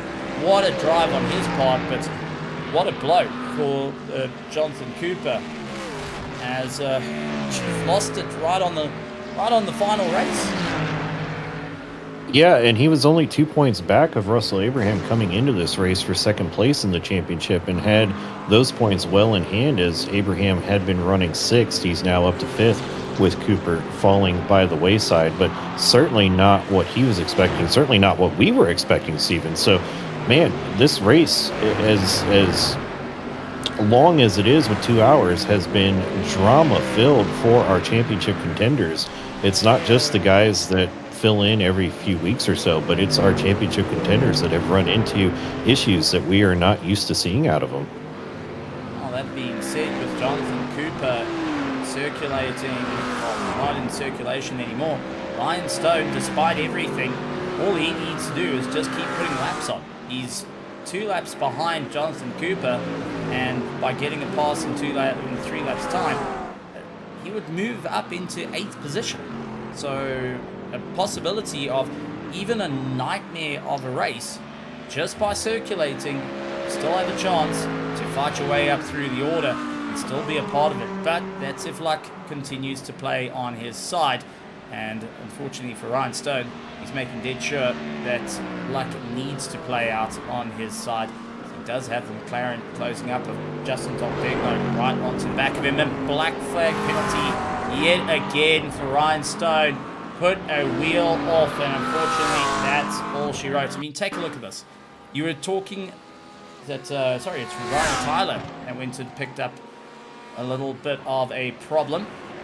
He put a wheel off into turn 1, was able to bring it back and gets himself onto the circuit. That's a 1X, but unfortunately, black flag coming out for Ryan Stone after he lands up with a bit of an issue. He does get the jump over Jonathan Cooper, but it's a trundle down pit lane, and this is going to be his 5th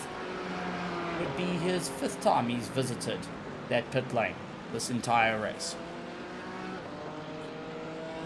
Yeah, definitely not the race that he wants whatsoever. The Stone Racing BMW driver having an awful night tonight, but he's still trundling along out there, so I have to give him props where they are due, Steven. And in a championship battle, when he's already going to make up ground on Keanu Maduro, who was not here tonight, any couple of points that you can scrape together at the end of this thing, and there's still 37 minutes, and with the way things have gone through the first hour and a half of this race, who knows, maybe a couple of guys in front of him fall by the wayside and he's able to move up a couple spots just by being out there versus in the pits or completely disconnecting from the server. So have to applaud Ryan Stone in that never dying spirit. It would be very easy after the 3rd or 4th penalty to be like, it's not my night. I got better things I can do, maybe drinking a beer, to wash away my sorrows, but he's still out there pounding around on the virtual pavement in his BMW M4 GT3. Well, we'll be getting 460 points just by finishing, adding to his current 1,282 points. So it's going to be an interesting one for him, as he'll score 1,742 points just by finishing, which will most certainly push him past Kieran Maduro. Won't be close to Troy Banks, but definitely out of touch of Jonathan Cooper, unless something happens. Unless something happens. What it would be for the driver to bring himself into the top 4, possibly into the top 3, if problems befall the rest. Russell Abrams now trying to keep himself in check, lying 5th in his class. Does have the Harvey brothers trying to get past him, looking around the outside. Very difficult corner to make that happen. And Russell saying, no thank you, you're not clearing me there. Let's make our way through the S's. Both are the Sierra brothers needing to follow the leader here, as Russell is the blue flag car, but he can also just help go and guide the drivers on where they need to get past. And you can see Harvey did want to get past up on the hill, wasn't able to get it done, and immediately it's a big dive for Jose Sierra down the inside to see if he can keep that toe. And Nick Tyrrell, now closing up the gap, will be saying, come on, run into some more traffic. Run into that little bit of traffic to help me out, get me a little bit closer to the sharp end of the field.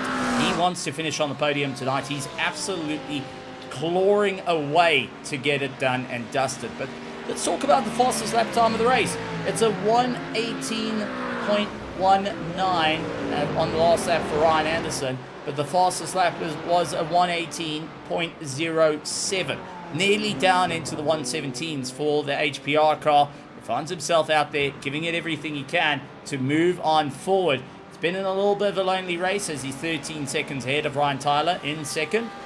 Harvey Sierra leads out brother Jose Sierra for 3rd and 4th. Nick Tyrrell holds on to that 5th place with Terry Calgett Jr. in 6th position. 7th is Alex Velasco, and with, unfortunately, Matthew Markley and Dennis Diaz and Stephen Charlesley out of the running, they will not see the checkered flag. It's Troy Banks who leads out our AM field, as Tyler Kelp currently sits in 2nd place. Justin Togdegno holds on 3rd. Keith Roycroft, however, does pull into the pits to get himself sorted out. That's going to allow Russell Abram to get a little bit closer and see if he can possibly try go for an overtake here, but I think he's a little too far back to really make the impact.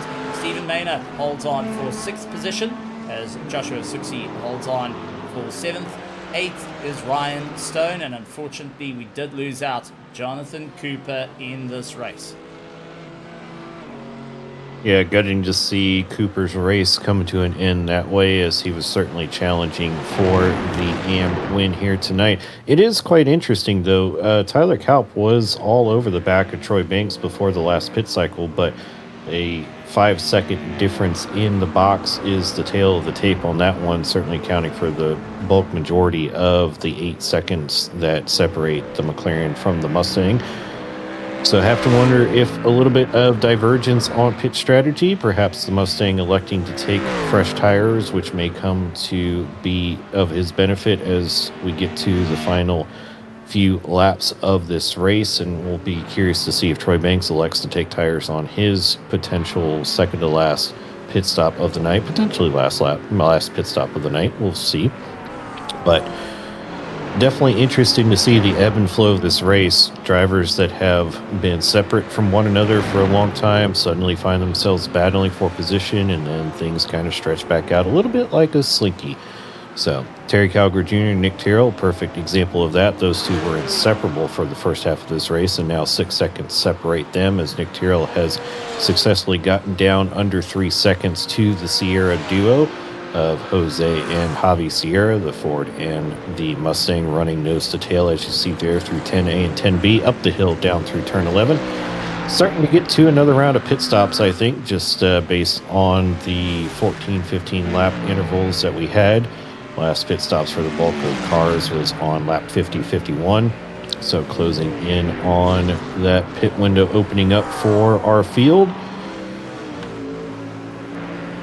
Wonderful to go and see the drivers giving everything they can for the final round of the Pony Express GT3 Championship for Season 3 here in 2026. Everyone looking to really leave it on an absolute high. However, there is Season 4 that is open and you can already get your entries in. First race starts September 14th, and taking a look at the calendar for next season, Monza, Sebring, Laguna Seca, Mosport, Hockenheim, Silverstone, Lamar, Bathurst, Zolder, and rounding out to the 2-hour race in November 16th, Indy. This is a calendar to keep an eye out for. Lots of exciting races, lots of exciting tracks out there, and some very interesting calls. Lamar, not often used in the world of league racing due to how long it is, and a black flag coming out for Mr. Joshua Suxi. Unfortunately, that is for incident points reached, hitting that 15 marker. But this season has been ebbs and flows for the Pony Express GT3 Challenge, and has been an incredible race right the way through. We've seen some extreme drama-filled moments that have left us with our jaws on the ground. We've also seen some exciting moments where each of these drivers have really gone and fought their way to the top. Lots of heartache moments as well.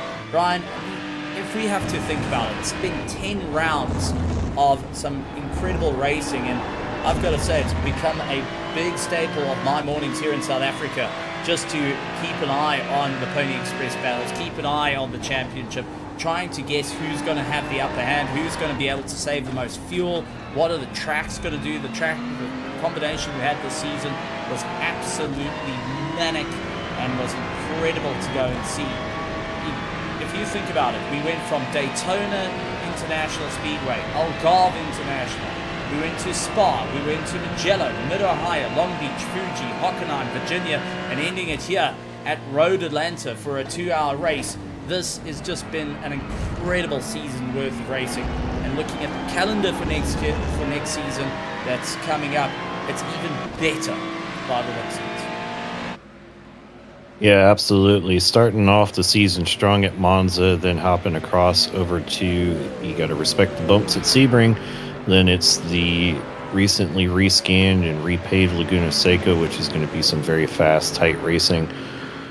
I'm personally looking forward to the round at Le Mans, though. That's going to be the closest thing our GT3 drivers get to super speedway NASCAR racing, with the draft fest down the Mulsanne straightaway.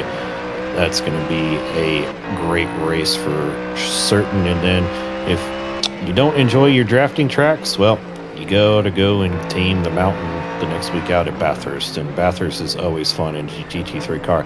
I personally used to hate the combination, Steven, but over the last couple of years doing practice and running the Bathurst 12-hour this year, I have found to really enjoy that combination, and I suspect that the Pony Express Sim Racing GT3 racers will enjoy that week as well. But still have to get through the last 28 minutes of Season 3 here tonight. Ryan Anderson, our leader, has made his call down to pit road. Will it be the last time? I don't know. It's certainly getting to that point where you can make it on one final stop with a full fuel load, as second and third place, the Sierra duo, make their way. But Nick Tyrrell, he's done it all race, and he's doing it yet again. This could have huge dividends, as he was not far behind the Sierra brothers going into the pits. Terry Calgar Jr., as we expect, also going longer. If they can stretch this out for a couple more laps, I think they're going to be well within the window to make it on one final stop, and that could be huge. Yeah, Troy Banks and Justin Togdegno, who are first and second of the AM category. Now we'll have Ryan Tyler going and gunning it past as well. Ryan pitted a little bit earlier than everyone else, so he's done 4 stops thus far, and he will be on par with the rest of our runners. Ryan Anderson, not too far up the road from him, will be keeping a very close eye on that. Harvey Sierra and Jose Sierra look to try and claw their way back in towards that Lamborghini. Alex Valesco up into 7th position. He still needs to go down into pit lane as Troy Banks comes out, still leads out his field. Justin Togdegno gets going and lighting up those rears, but unfortunately it's going to be Tyler who gets the jump. He moves up to second place. Keith Roycroft, who has been fighting all night, trying to see what he can do, will need to really close up a monstrous gap to Justin Togdegno out in the 7-Up McLaren, trying everything he can to make it work. I've got to ask, in terms of Bathurst, you said that it's not quite the circuit that you enjoy, but after getting some practice in, getting to see it in the GT3 cars, what has been the craziest car that you have climbed into at Bathurst? And this question goes out to everyone out in the virtual grandstands as well. What was the nuttiest combo that you've ever done, even if it was just for a practice, to go and take on the mountain? I mean, it's a classic combination. It's absolutely insane to me driving a V8 supercar around Bathurst. I do not know how those guys do it professionally. I cannot keep the back end planted for the life of me going up the mountain, but it is such a crazy fun combination. I was in Chicago for work earlier this year, and I met up with a couple of my teammates, and we went to one of the sim lounges out there. So we were on a motion sim, all three of us running the supercars at Bathurst, and it was just zany, insane, crazy fun. So that's going to be the top marks for me for combos at Bathurst. Fair enough. Fair enough. Well, I'm going to say the craziest one that I've done was still back in the early days when LMP1s were allowed to race. It was a official race at the Nordschleife with the Audi LMP1. In that same week, I took the Audi LMP1 up and down the mountainside of Bathurst, and then I thought, for the fun of it this year, take the W13 Formula 1 car up and down Bathurst. Well worth the fun, not worth the big impact into the wall when you get it wrong. But that being said, can't wait to see what the GT3s can do up and down the hill for the Pony Express. We're on lap 71. We're expected to go up to lap 85. There's 24 minutes and 50 seconds left in this race. Nick Tyrrell currently leads out the pack, going a little bit long. Last time he went into the box was a bit away. Lap 54 was his time. But Terry Calgo Jr. doing exactly the same. Ryan Anderson trying to close up the gap. He's 7 seconds off the back of Terry Calgo Jr., with Ryan Tyler 17 seconds off the back of them, and the Sierra brothers 6 seconds behind there. There is a very, very good opportunity that Nick Tyrrell and Terry Calgo Jr., if they play their cards right, might just possibly be on the last steps of the podium for the GTD Pro and looking to make it work. Troy Banks leads out the GTD AM field, with Tyler holding on second place for a debut outing. The Ascension Racing driver can be more than happy on a stellar work. And Justin Togdegno thought he was out of the running early on, but Lady Luck smiled upon thee and finds himself up into third place. Keith Roycroft, we thought the Mustang would have taken a heavier beating and wasn't able to continue after we saw the side-to-side contact with likes with Ryan Stone, but he's gone and fought it out to hold up into fourth place and trying to find if he can just snatch that final step on the podium to really help him out in the championship. This has been a race and a half. It's not done yet, but it's now gone to the math gate. Everyone to their calculators, all the pit wall, getting to the fuel mileage, seeing what's going to happen as Joshua Suxi finds himself into the pits to try and get himself sorted out. This is the crucial moment where, listen, can you save that 0.1? Can you save it for 3 laps in a row to try and make it work? Well, Nick Tyrrell into the pits, and Terry Calgo Jr. exiting into turn 11 also will find his way down pit lane, but their target is to get ahead of the Sierra brothers right now. Yeah, absolutely. They know that Ryan Anderson and Ryan Tyler are not the cars that they are battling. It is the Sierra brothers, Jose and Javi, that we are keeping an eye on, especially for Nick Tyrrell, who had been closing in on the back of them before the pit stop cycle. Ryan Tyler coming down the final corner around the front straightaway. The Pilot Challenge pits on the left, the IMSA pits on the right, where Calgary Jr. and Nick Tyrrell still sit. Nick Tyrrell is out of the pits, though. He is down off the jacks, rolling. Terry Calgary Jr. also off the jacks. Here come the Sierra brothers, and Nick Tyrrell is going to come out right behind these two. The battle is on for third place. It's going to be a close one, and now Javi Sierra needs to get quite defensive to hold that third place spot, and will be relying on Jose Sierra to back him up as well. Nick Tyrrell will get onto the back of him. Terry Calgar Jr. has got a little bit of breathing room as he holds on for 6th position. Troy Banks and Tyler Kelp move up for 7th and 8th position overall, and 9th Justin Togdegno, with 10th going to Keith Roycroft. Alex Valesco just drops out of that top 10, trying to see what he can do. For Nick Tyrrell, it's time to get those tyres to fire up as quick as you can, as presumably that should be the last pit stop of the race, and now needs to try and see if he can make it work. With both Sierra brothers running in tow with one another, you can be sure that Jose is not going to fight too hard against Javi for it, because Javi needs a solid run here tonight to hold on to 3rd for his championship. It's double points that can help him out, and the more that they can bump down Nick Tyrrell, the better it works in their favor. Yeah, and starting to wonder if the comments from Jose Sierra last week are going to come to ring true, if he's going to be rear gunner for his brother, who is in the title hunt. And as we close down to 20 minutes to go, the closest contender is Nick Tyrrell, who sits 3.6 seconds back at the moment. So have to wonder if Nick Tyrrell is able to close that gap and get to the back of the Sierra duo in front of him, if Jose Sierra is going to be the sacrificial lamb and hold up the McLaren.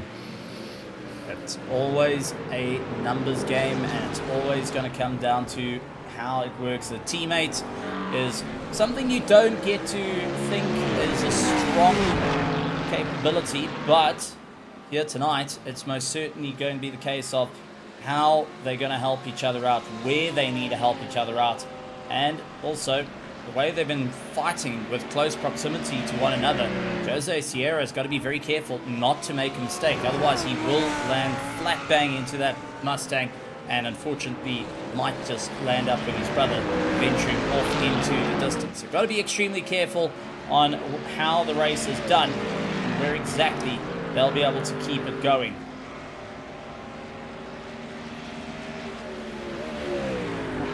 So working out points here just to see what exactly it's going to look like.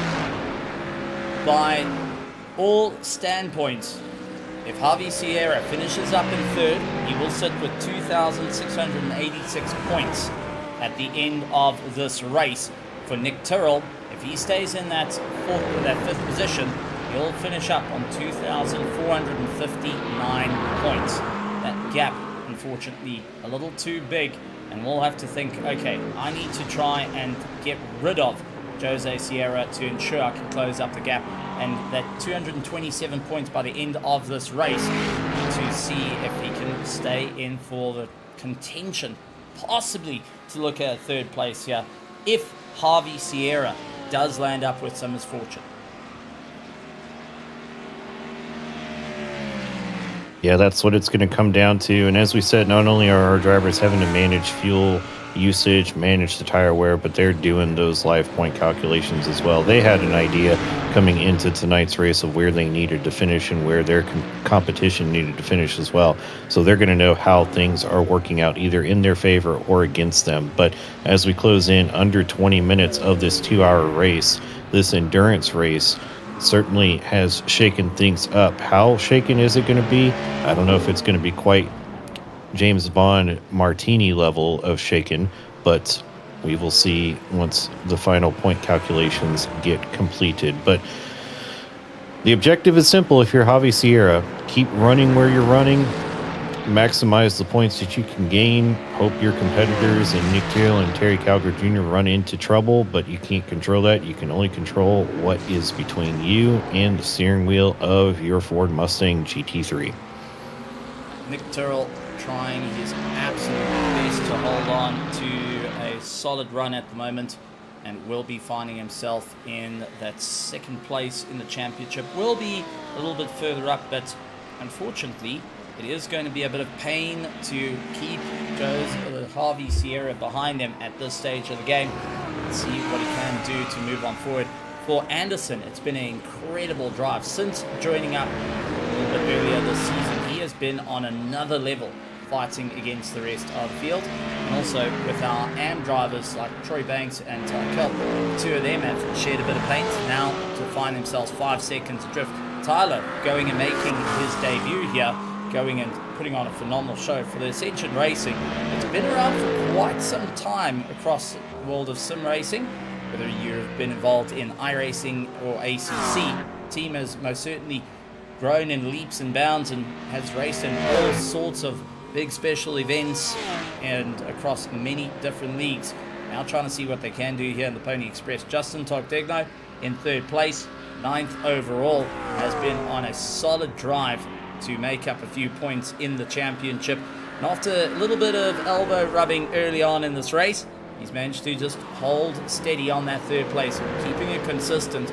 But as the laps roll on, Brian, you and I both know this all too well. When you're stuck by yourself and you're just trying to put those laps in, you start to either get into autopilot mode and come a little bit off the gas. That will land up with you spiraling further back in the order, or you quite possibly land up pushing too hard and overdriving the car, which can land you in a world of trouble as well, as we do see Russell Abram going and trying to fight his way through. He will just keep hold of 6th position for the Sky Lounge team, and Stephen Maynard for the Buckies. Unfortunately, the Buckies getting the black flag will need to visit the drive-through yet again, making it 6 times this car has seen the pit lane. Yeah, definitely having to make sure you're not over driving the car, which is very easy to do when you're trying to make up that time difference, and especially when it's a big time difference. You know you got the pace, you've put the practice in, you've put the qualifying in, you know where things stand, you know how you rank up against your competitors, and especially if you know you're faster than the guy in front of you, you're trying to close down that 6, 7, 8 second gap, whatever it may be, and try and make something happen. But the flip side of that coin is you push a little bit too hard, especially at a place like Road Atlanta, and you're going to have a very big accident very quickly. Yeah, a tough race in the 2 hours, making it an incredible and hard race. Many of these drivers came into the 2 hour race thinking, right, this is going to be it, this is going to be my time, and unfortunately we have had a few dropping out. Jonathan Cooper, we saw a little bit earlier on to the race, pulling off to the side and retiring out of it. Then we also got to see Matthew Markley, who landed up hard into the wall, getting damaged and unfortunately written out of the race. Likes of Dennis Diaz had his VR headset give up the ghost, and unfortunately that was him, done, dusted, unable to continue. Stephen Charlesy was one of our first competitors, unfortunately got shoulder tapped and spun into the wall, ending that Porsche into pieces. You could hear the breakdown of blocks on the way through. Yeah, just an unfortunate result. Certainly not what you wanted in an endurance race, but definitely not what you wanted at the very start of things. But that is the closest we get to random mechanical failures. That equivalent of a 10-cent washer failing on a turbocharger or an oil line in the engine bay will ruin your day. And, well, some people have proposed to have random mechanical failures introduced into iRacing. I think it's extremely frustrating enough to have random computer issues simulated for you, so no need for iRacing to add another layer of disappointment and dismay that we have to experience, especially in these longer races. So unfortunately for our drivers that had mechanical issues or network issues or some other reason why they were not able to see the checkered flag here tonight, definitely not how they envisioned their 2-hour double points race going. But if they so choose to accept the challenge and come back in Season 4, it's a brand new day, it's a clean slate, and you get to go and attack once again.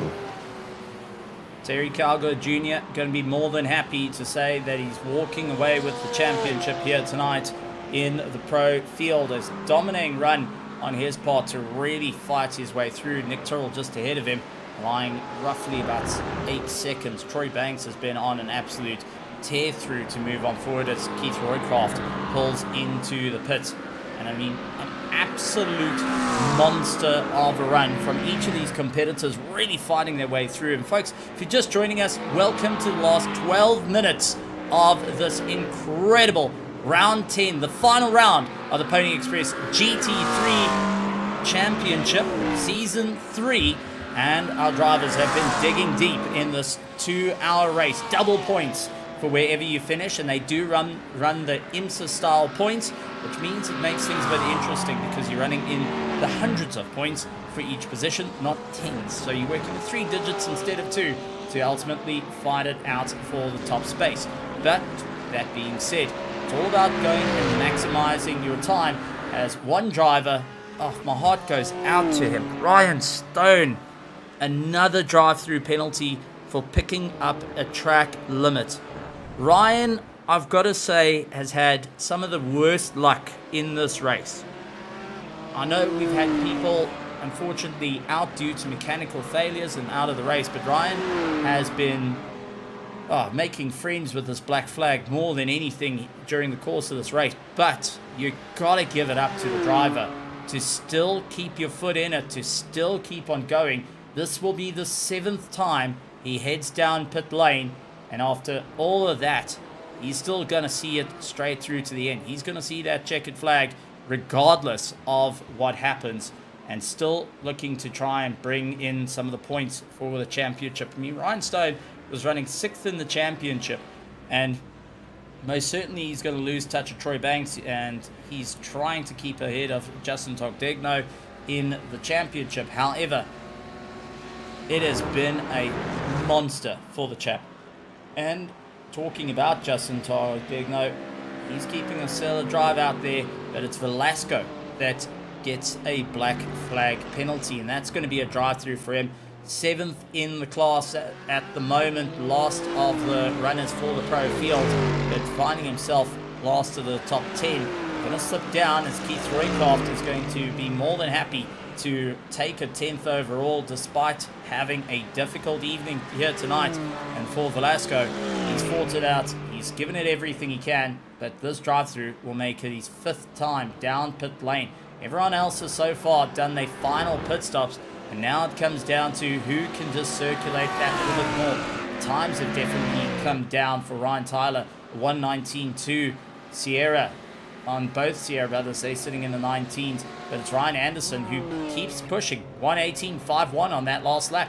He is trying to make up a huge amount of time there. Nick Tyrrell was down to 1:18.6. Terry Calgary Jr. 1:18.84 and continues his hard charge.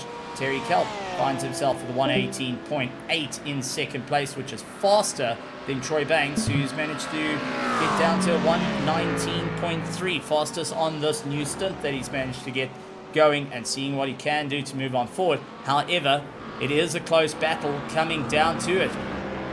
Tyler can fight Troy for first place, and what will it be to stand at the top of the podium, to say, I've arrived, this is my first race in the league, and I'm able to take the gold away from you. For Troy Banks, who's fighting out for the championship, he finds himself in 4th. 700 points is most certainly going to help him get past Jonathan Cooper and get past Russell Abrams. So looking at a podium come the end of the season, but what it would be to make a statement for Tyler to stand on that top step of the podium and say, wait for next season, folks. Wait for September 14th when you guys head out to Monza. I will be there, and the Temple of Speed will be Ascension's climb to victory. Yeah, certainly building off of the foundation laid in Season 3 and all of the exciting action that we've seen and the drama that has unfolded in the championship battle will resume at the Temple of Speed at the Autodromo Il Monza in just a few weeks' time. That will be certainly a fun race to be a part of. So if you are interested, you want to get in on the action, you want to see yourself broadcasted and watch the race back either afterwards or the next day, find the link in the description to the league Discord. Find the league on the iRacing UI, request to join, and get yourself out on track. But all that said, we've still got 7.5 minutes left to go. Ryan Tyler, he makes his way down pit road Are we starting to see the dominoes fall, Steven? We were wondering if some of our drivers were going to be able to make it on one more stop, or if they were going to have to make a final dash and refill to the end of this race. We know Calgary Jr. and Tyrrell are able to make it to the end. We don't know about the Sierra brothers or Ryan Anderson. Ryan Tyler, the first to blink. Tyler Culp, the first to blink in the respective classes, Pro and Am. Now we wait and see if anybody else has to come down for a splash and dash to make it to the end. Lights coming on and lights ablaze. Nick Tyrrell now gaining a little bit of time. Sees the Sierra brothers. Can he go that little bit longer? Can he make it happen here tonight? As Jose Sierra, Harvey Sierra, they keep their foot deep in it. They're holding on for second and third at the moment. Lockstep to move on forward. However, with Nick Tyrrell breathing down their neck, I'm sure they're going to look to start putting up a bit of the times, as we do see Harvey Sierra at 118.9 on that last lap. Jose at 119.0. Nick Tyrrell last lap was a 118.52. Ryan Anderson up to a 118.4. So they're most certainly getting a little bit of a, well, we've got to go. We've got to make this happen. Terry Calgo Jr. up into fifth. He's down to a 119.1 on his last lap and is trying to make up a bit of time. He's 9 seconds away from Nick Tyrrell, but it's going to come down to the pit stops, because here comes Ryan Anderson, HPR, into the pits with 5 minutes and 40 seconds to go. They find themselves looking at pit lane, and it will be the concern. Do you get yourself sorted? Remember, at the top of the hour, we went and spoke about what would happen if you had that 0.6 of a pit stop. That 4.6 of a pit stop comes into play. Well, we're starting to see it, and a big one comes in for Ryan Tyler, as he will have a drive-through penalty issued to him. This will knock him clear down out of the running to try and see if he can move on forward ahead of Harvey Sierra and Jose Sierra. Ryan Tyler, after blinking first from the rest of the pack, unfortunately picks up a penalty, and he will be feeling it, and unfortunately will fall down out of the top three. Ryan Anderson leads out. Nick Tyrrell keeps the pressure and now finds himself 2 seconds behind him. Terry Calgo Jr. up into third. Jose Sierra and Harvey Sierra exit pit lane. They're going side by side to see who's the quickest out there, but it's going to be Harvey who gets that run ahead of Jose Sierra as they exit the marks. But for Ryan Tyler, a gut-wrenching moment for him.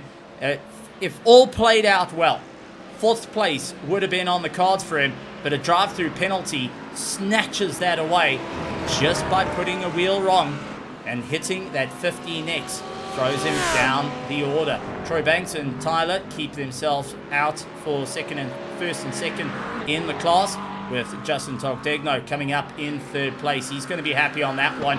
Tyler hoping to get a solid run through the race here tonight and make it work. And oh no, the Ascension Racing Mustang. We've lost him. We have lost Tyler in the dying minutes of this race. Tyler Kelp, 3 minutes and 42 seconds to go, disconnected out of the race, and that's just promoted Keith Roycroft up into third on a debut outing, on a stellar outing. A driver that was looking at first place on the cards finds himself out due to mechanical failure, well, having the internet dropping out on him. That is a gut punch of note, and after making so much headway, to have it fade in the last 3 minutes of the race, that is just heart-wrenching for Tyler.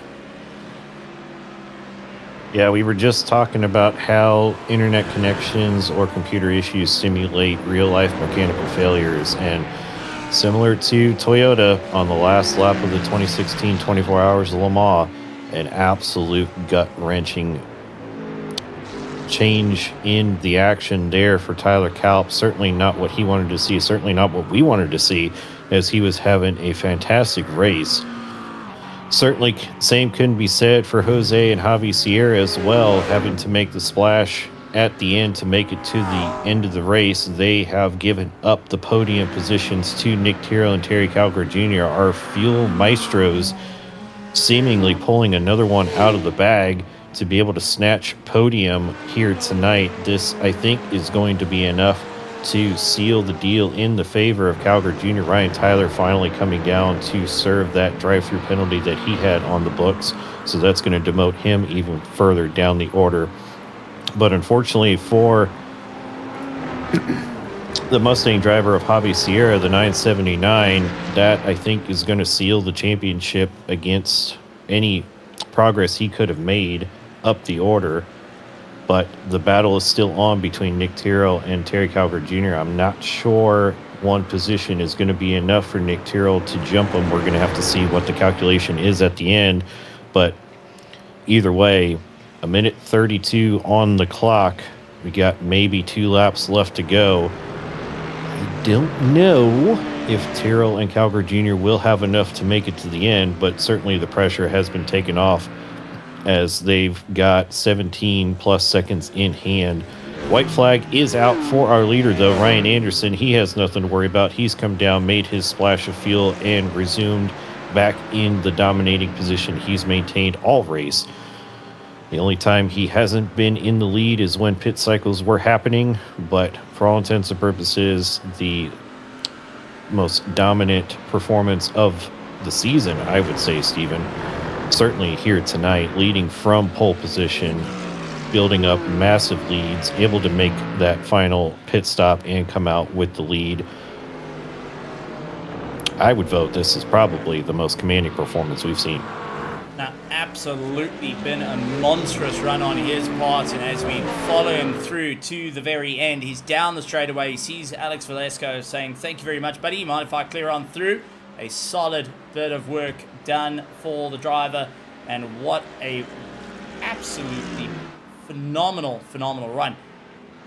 A hard push to get it to the line, a hard push to move on forward, but will most certainly be happy on the finish as he does come around turn 11, heading to turn 12. Ladies and gentlemen, taking the final checkered flag of the season goes to Ryan Anderson as he crosses the line first overall and first in class. Nick Tyrrell comes through in second place, with Terry Calgary Jr. taking up that third place. Unfortunately for Javi and Jose Sierra, they did everything they could, but fuel was the absolute one that killed them out of it, and find themselves running in 4th and 5th as they come across the line. And even for the troubles, Jose Sierra gets a drive-through penalty added on, which he can't serve now, which is going to bump up Ryan Tyler into that 5th place spot.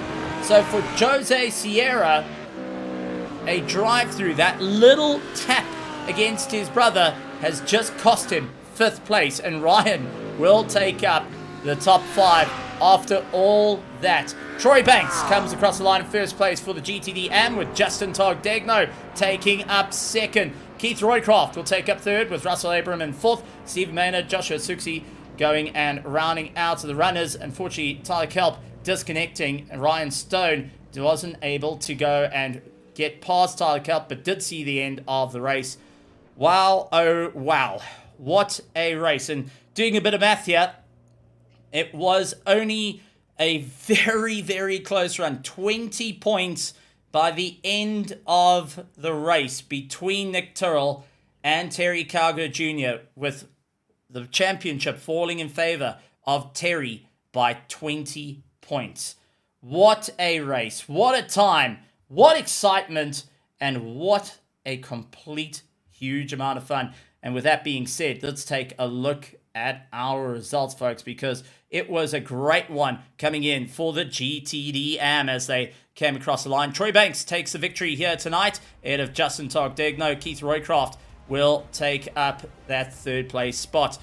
Russell Abram and Stephen Maynard will hold on to 4th and 5th. Joshua Suksi, Tyler Kelp, Ryan Stone, and John Cooper will round out the pack. Unfortunately, retirements from 7th, 8th, and 9th in the AM class going and falling away after 89 laps. How does it look in our pro field? Yeah, Ryan Anderson with that dominant performance. The gap doesn't tell the whole story, only 3.7 seconds at the line over Nick Tyrrell, but anybody that watched the race know that was an absolute dominant performance. Terry Calgary Jr. finishing a further 11 seconds back from Nick Tyrrell, rounding out your podium here tonight. Javi Sierra comes home P4. Ryan Tyler picks up P5 after the drive-through penalty is converted to a time penalty for Jose Sierra. That drops him down to 6th place. Alex Valesto comes home in P7. And unfortunately, Matthew Markley, Stephen Charlesley, and Dennis Diaz are not around to see the checkered flag. A great race, a dominating effort, and what a bit of fun out on the circuit here tonight. Drivers having to really think what they can do. Double points, changing things out, and everyone having to figure out what would be the best run through a solid fight out for the lead. Ultimately, it came down to the wire in each of these races. Everyone having to think, what was the big plan? How could we make it work? And where can we stay at the top? A great run by each of our competitors, but we're going to get to have a chat to our competitors, starting out with the AM field. And I'm taking a look in for our cooldown box. We do have a couple of drivers to come and have a chat to. One of them being Justin Togdegno, who got 2nd place here tonight. And he catches up with Brian's. Yeah, Justin Togdegno, this is Steven and Brian up in the booth. Do you have a copy? Yes, I do. Can you hear me okay? Can hear you loud and clear, Justin. How are you feeling after the race? 2 hours here tonight, not an easy thing to do. And you managed to pull it back from the brink up into 2nd place. How was it out there for you in the 7-Up McLaren?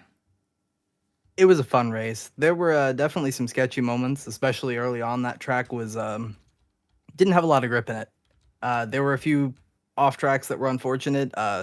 Some very close near misses with some people having some off tracks and slides. But other than that, I think it was pretty good. A great battle nonetheless. The season itself been a up and down. You were 5th in the championship coming into the double points feature round and managing to fight your way through. Jonathan Cooper, unfortunately, not seeing it to the end. Russell Abram finishing up behind you. Keith Roycroft finished up behind you. You've managed to get a steady climb up into the points. How do you feel that now it's done? It's over. You've had that absolute amazing run and finishing up 5th in the championship here tonight. I'm just excited for next season. I can't wait to get started, and hopefully we can maybe win the next one. Well, with that being said, it's been an incredible one. If you had to look back at the season, what was your highlight moment, that picture frame moment to put on the wall, smile and say, that's me. That's what I did? Fuji. Fuji was just a phenomenal track. I went into that race with not super sure about how I was feeling into it. Went into practice. The track just felt amazing, and we won that one, so can't complain there. That was my favorite one of the season. Great stuff. Absolutely epic to see. Before we let you go to enjoy the celebrations, anything you would like to say to everyone here at the Pony Express, to everyone out in the virtual grandstands going and cheering you on from the Race and Nexus virtual grandstands? Just thanks for everybody that comes out every week, races. It's always clean. It's always a good time. And thank you to everyone that watches us. You guys should come out and join us. It's a lot of fun. Absolutely a ton of fun indeed. Congratulations once again on your top 5. A stellar run up into 2nd place. And the 7-Up McLaren finds itself into the top 5 at the end. Well done, Justin. Thank you, Stephen. An incredible run for Justin Togdegno to capture 2nd here tonight on a stellar climb through the order. But Brian, there can only be one winner in the AM class, and well, that goes to Troy Banks.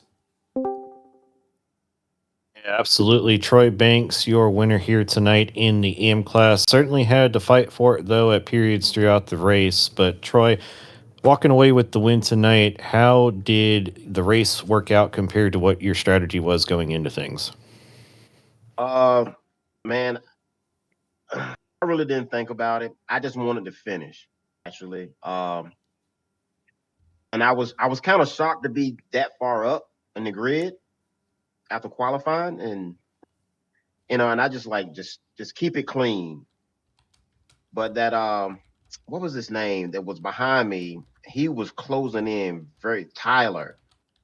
Tyler was closing in very quickly on the last stint, because I only took one set of tires, and my tires was pretty chewed up at the end, man.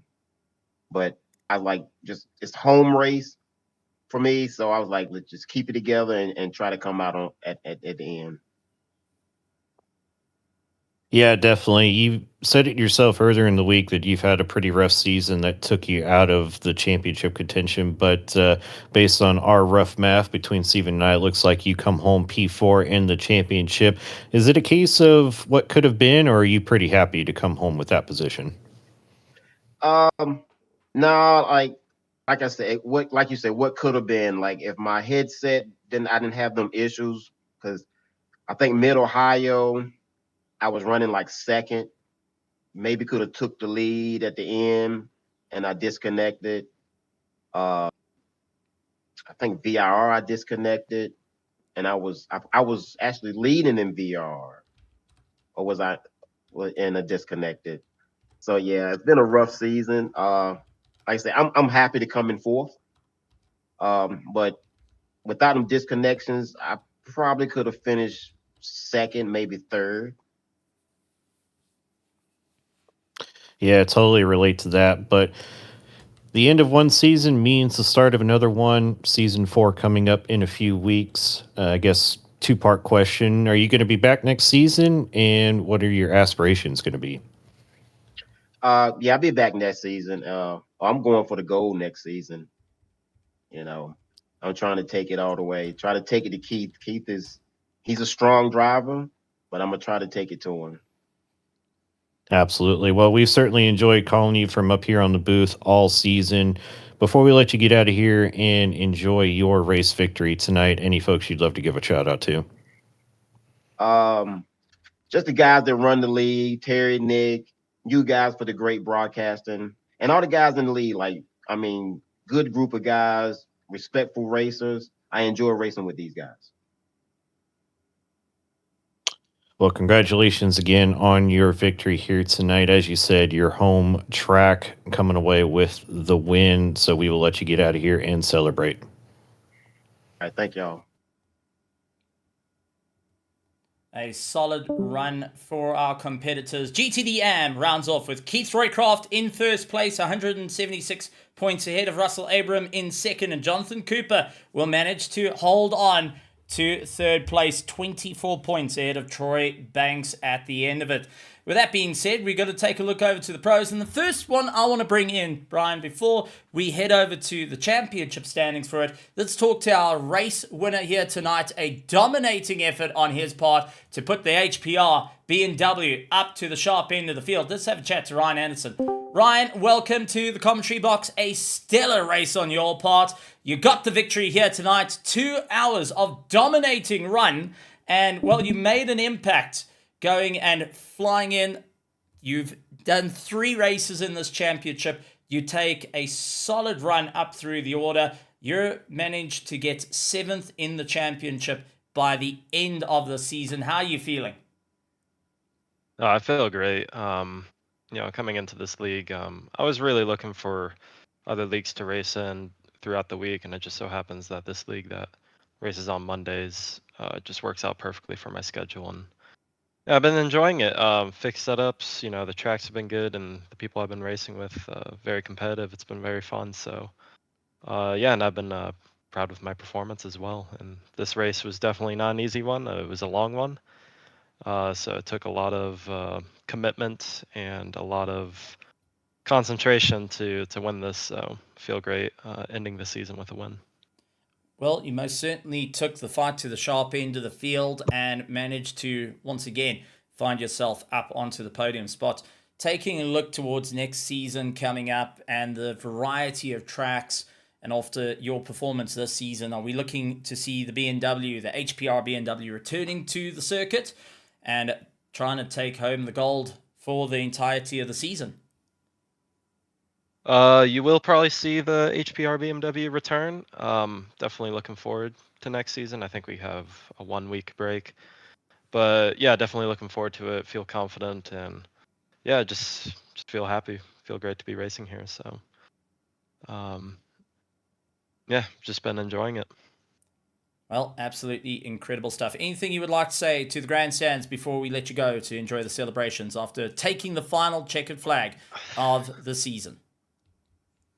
Well, thank you to everyone that was watching on the stream. Thank you to all the other drivers I was racing with. This was definitely a fun one, and I'm happy to have gained a lot of respect coming into this league as a new person. And big thank you to Nick and Terry for running this league, and also all the other staff that help run this league, and also congrats to them for their podium at this final race. They had a pretty good strategy that helped them get up there.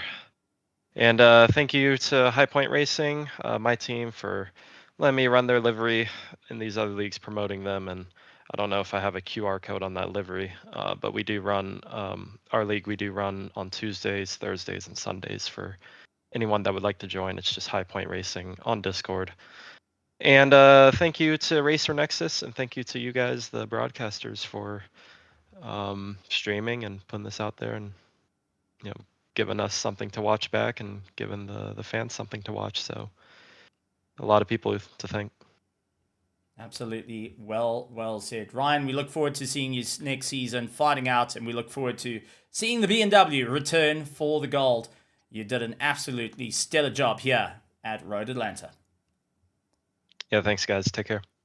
Ryan Anderson took tonight's win and managed to find himself 7th in the championship. However, let's go and have a chat to a driver that got 2nd in the championship and managed to capture a 2nd place here tonight.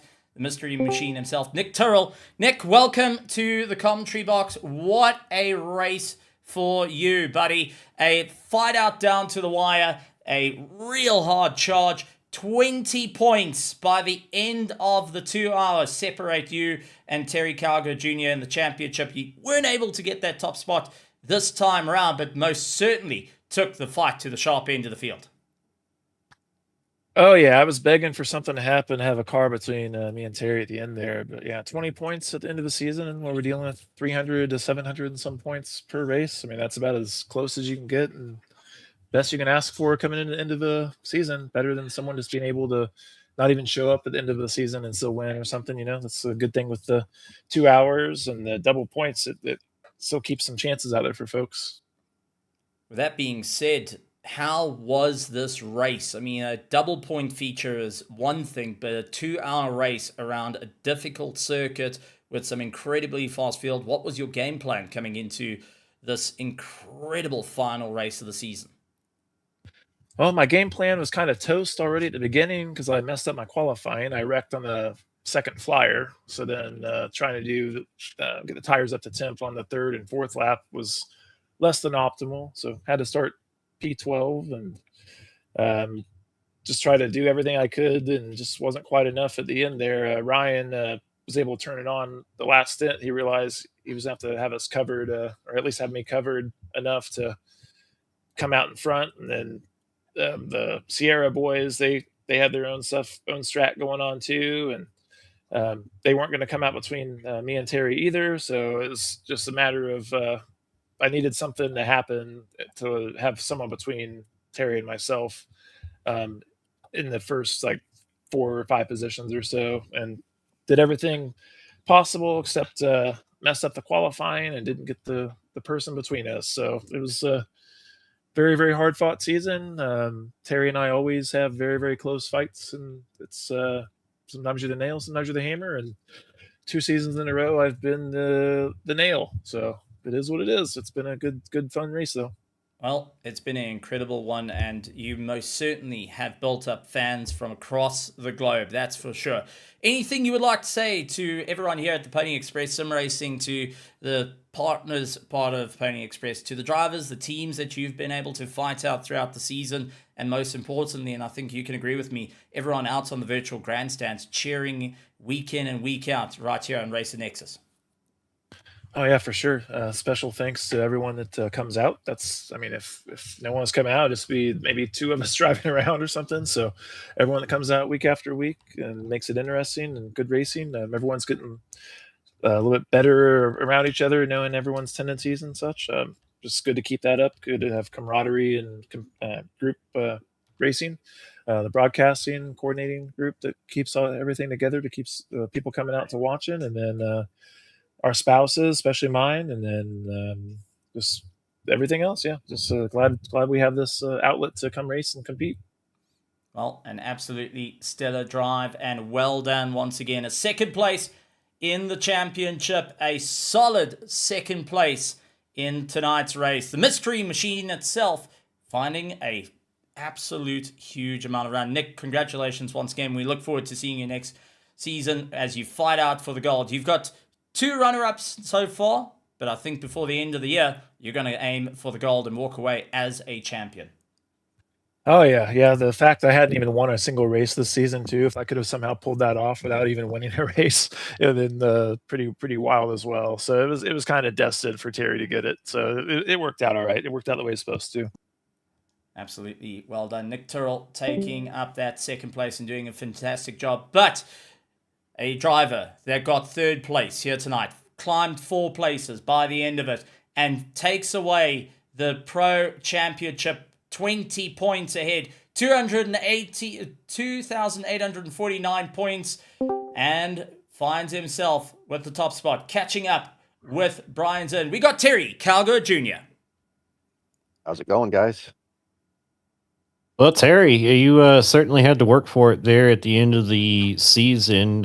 How were you in the cockpit as the lap started winding down here tonight?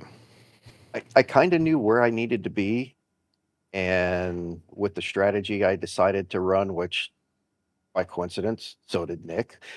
I had a feeling being able to get rid of that last pit stop was going to help big time if I was behind, because a Porsche was definitely not the car to be in, but I just like driving it. So I was like, I'll stick with it and see how it goes. And the last few races gave leading points just because the car didn't have the pace. So it was like tonight was crunch time. I just had to do the best I could and keep it clean and hope for the best.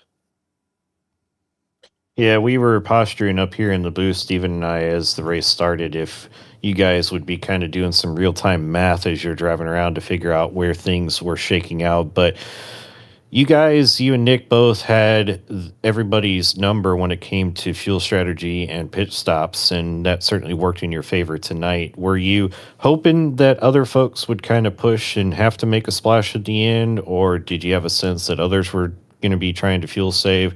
How was everything kind of looking as the race got underway? My plan was, I was hoping everybody was going to be at that 16 to 17 lap mark. And I knew going in that I was going to give up a little bit of time and go for the 18, because I would be able to skip that final pit stop, which was going to gain me, 30 something seconds, potentially 25 to 30 seconds. So I was like, if I can stay within that window, I'll be okay. And I kept an eye on it the best I could as the race progressed, and Nick got by me and started pulling away, which I knew was only a matter of time with the way the Porsche was and, the lack of grip that it had. So I just didn't know if he was going to be able to maintain running that pace and fuel saving, but it worked out good for him. So both of us, actually, just neither one of us with the pace that Ryan Anderson had, we're going to steal a win. That's for sure.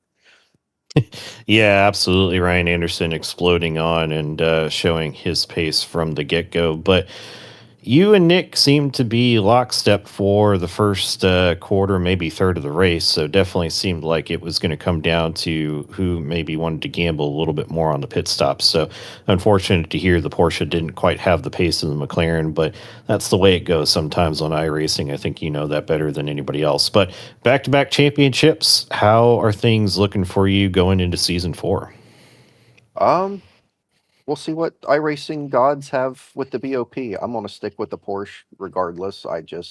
That's my car. I'm a Porsche guy, so I'm going to stick with it, and it'll be what it'll be. I mean, I'll do what I can do, and I'm hoping they make it a little better. They need to take some of the aero drag that they gave it away, give it a little bit more straight line speed, because once we, tracks like VIR and Spa, you could really tell that it didn't have the pace at all down the straights. So, but either way, it'll be, I'll be back in the Porsche and seeing what I can do in it again. Well, I knew I liked you for a reason, Terry, as I'm a huge Porsche fan myself. So, but completely understand how the BOP gods giveth and taketh away, certainly on iRacing. But congratulations again. And before we let you get out of here and celebrate your second championship, who would you love to give a shout out to? Everybody, Nick, Keith, that helped me put this on. Mark Dillon Jr., he's actually the owner of the league. Shout out to him for letting me keep it going while he had to step away with some family stuff for a while and work and whatever else he's got going on. You guys, for everything you do. The broadcast is great. I love going back and watching it the next day, see what all I missed. Just all the racers that show up on a weekly basis that allow us to keep this going and put on a good show and have fun racing. Absolutely. Well, it certainly made it a blast to call up here in the booth this season, and we expect nothing less going into season 4. So it's going to be an exciting one, but congratulations again on your championship, Terry, and certainly a great foundation heading into season 4. Thank you. Terry Calgo Jr. took the victory for the championship, followed by Nick Tyrrell and Harvey Sierra locking in that third place. But with that being said, 10 rounds done and dusted. Daytona, Algarve, Spa, Mugello, Mid-Ohio, Long Beach, Fuji, Hockenheim, VIR, and Road Atlanta going and finishing things off. Brian, it's been an incredible season. It has been a absolutely amazing one. And taking a look back to it, if you had to try and explain or sum it up for you, what would be that moment? What is your final thoughts here for the Pony Express GT3 Challenge? I think the best word is exhilarating. It's been a fantastic season. It's been a close season. I mean, final battle of the Pro Championship comes down to 20 points. I mean, you can't write it any closer than that. So, been a fantastic battle all season long. There's been some excellent moments. I mean, you touched on it at the top of the show with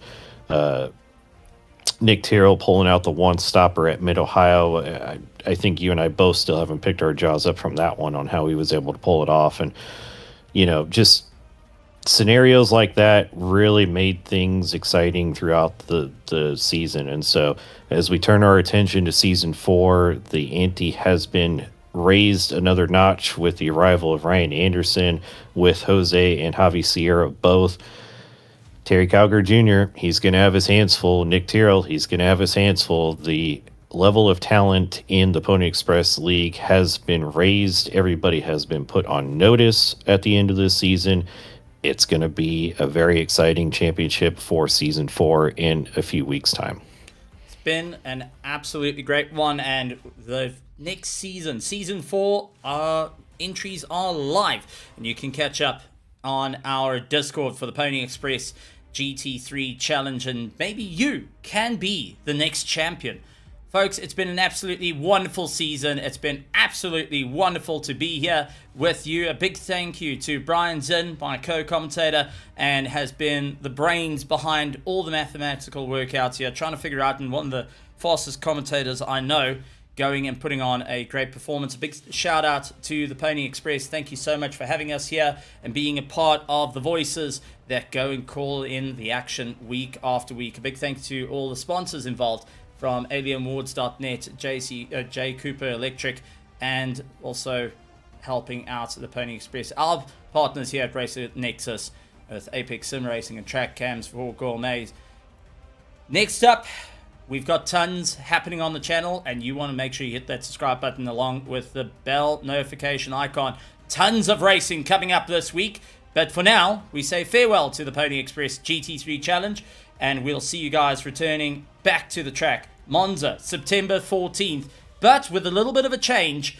The voices you hear now, well, we're going to be handing the mics over to our colleagues to take over the next reins of it. So, for the final time, from Brian Zinn and myself, Stephen Koenig, we'd like to thank you all out in the virtual grandstands. And like always, for the final time this season, good morning, good afternoon, good evening, and good night, everybody.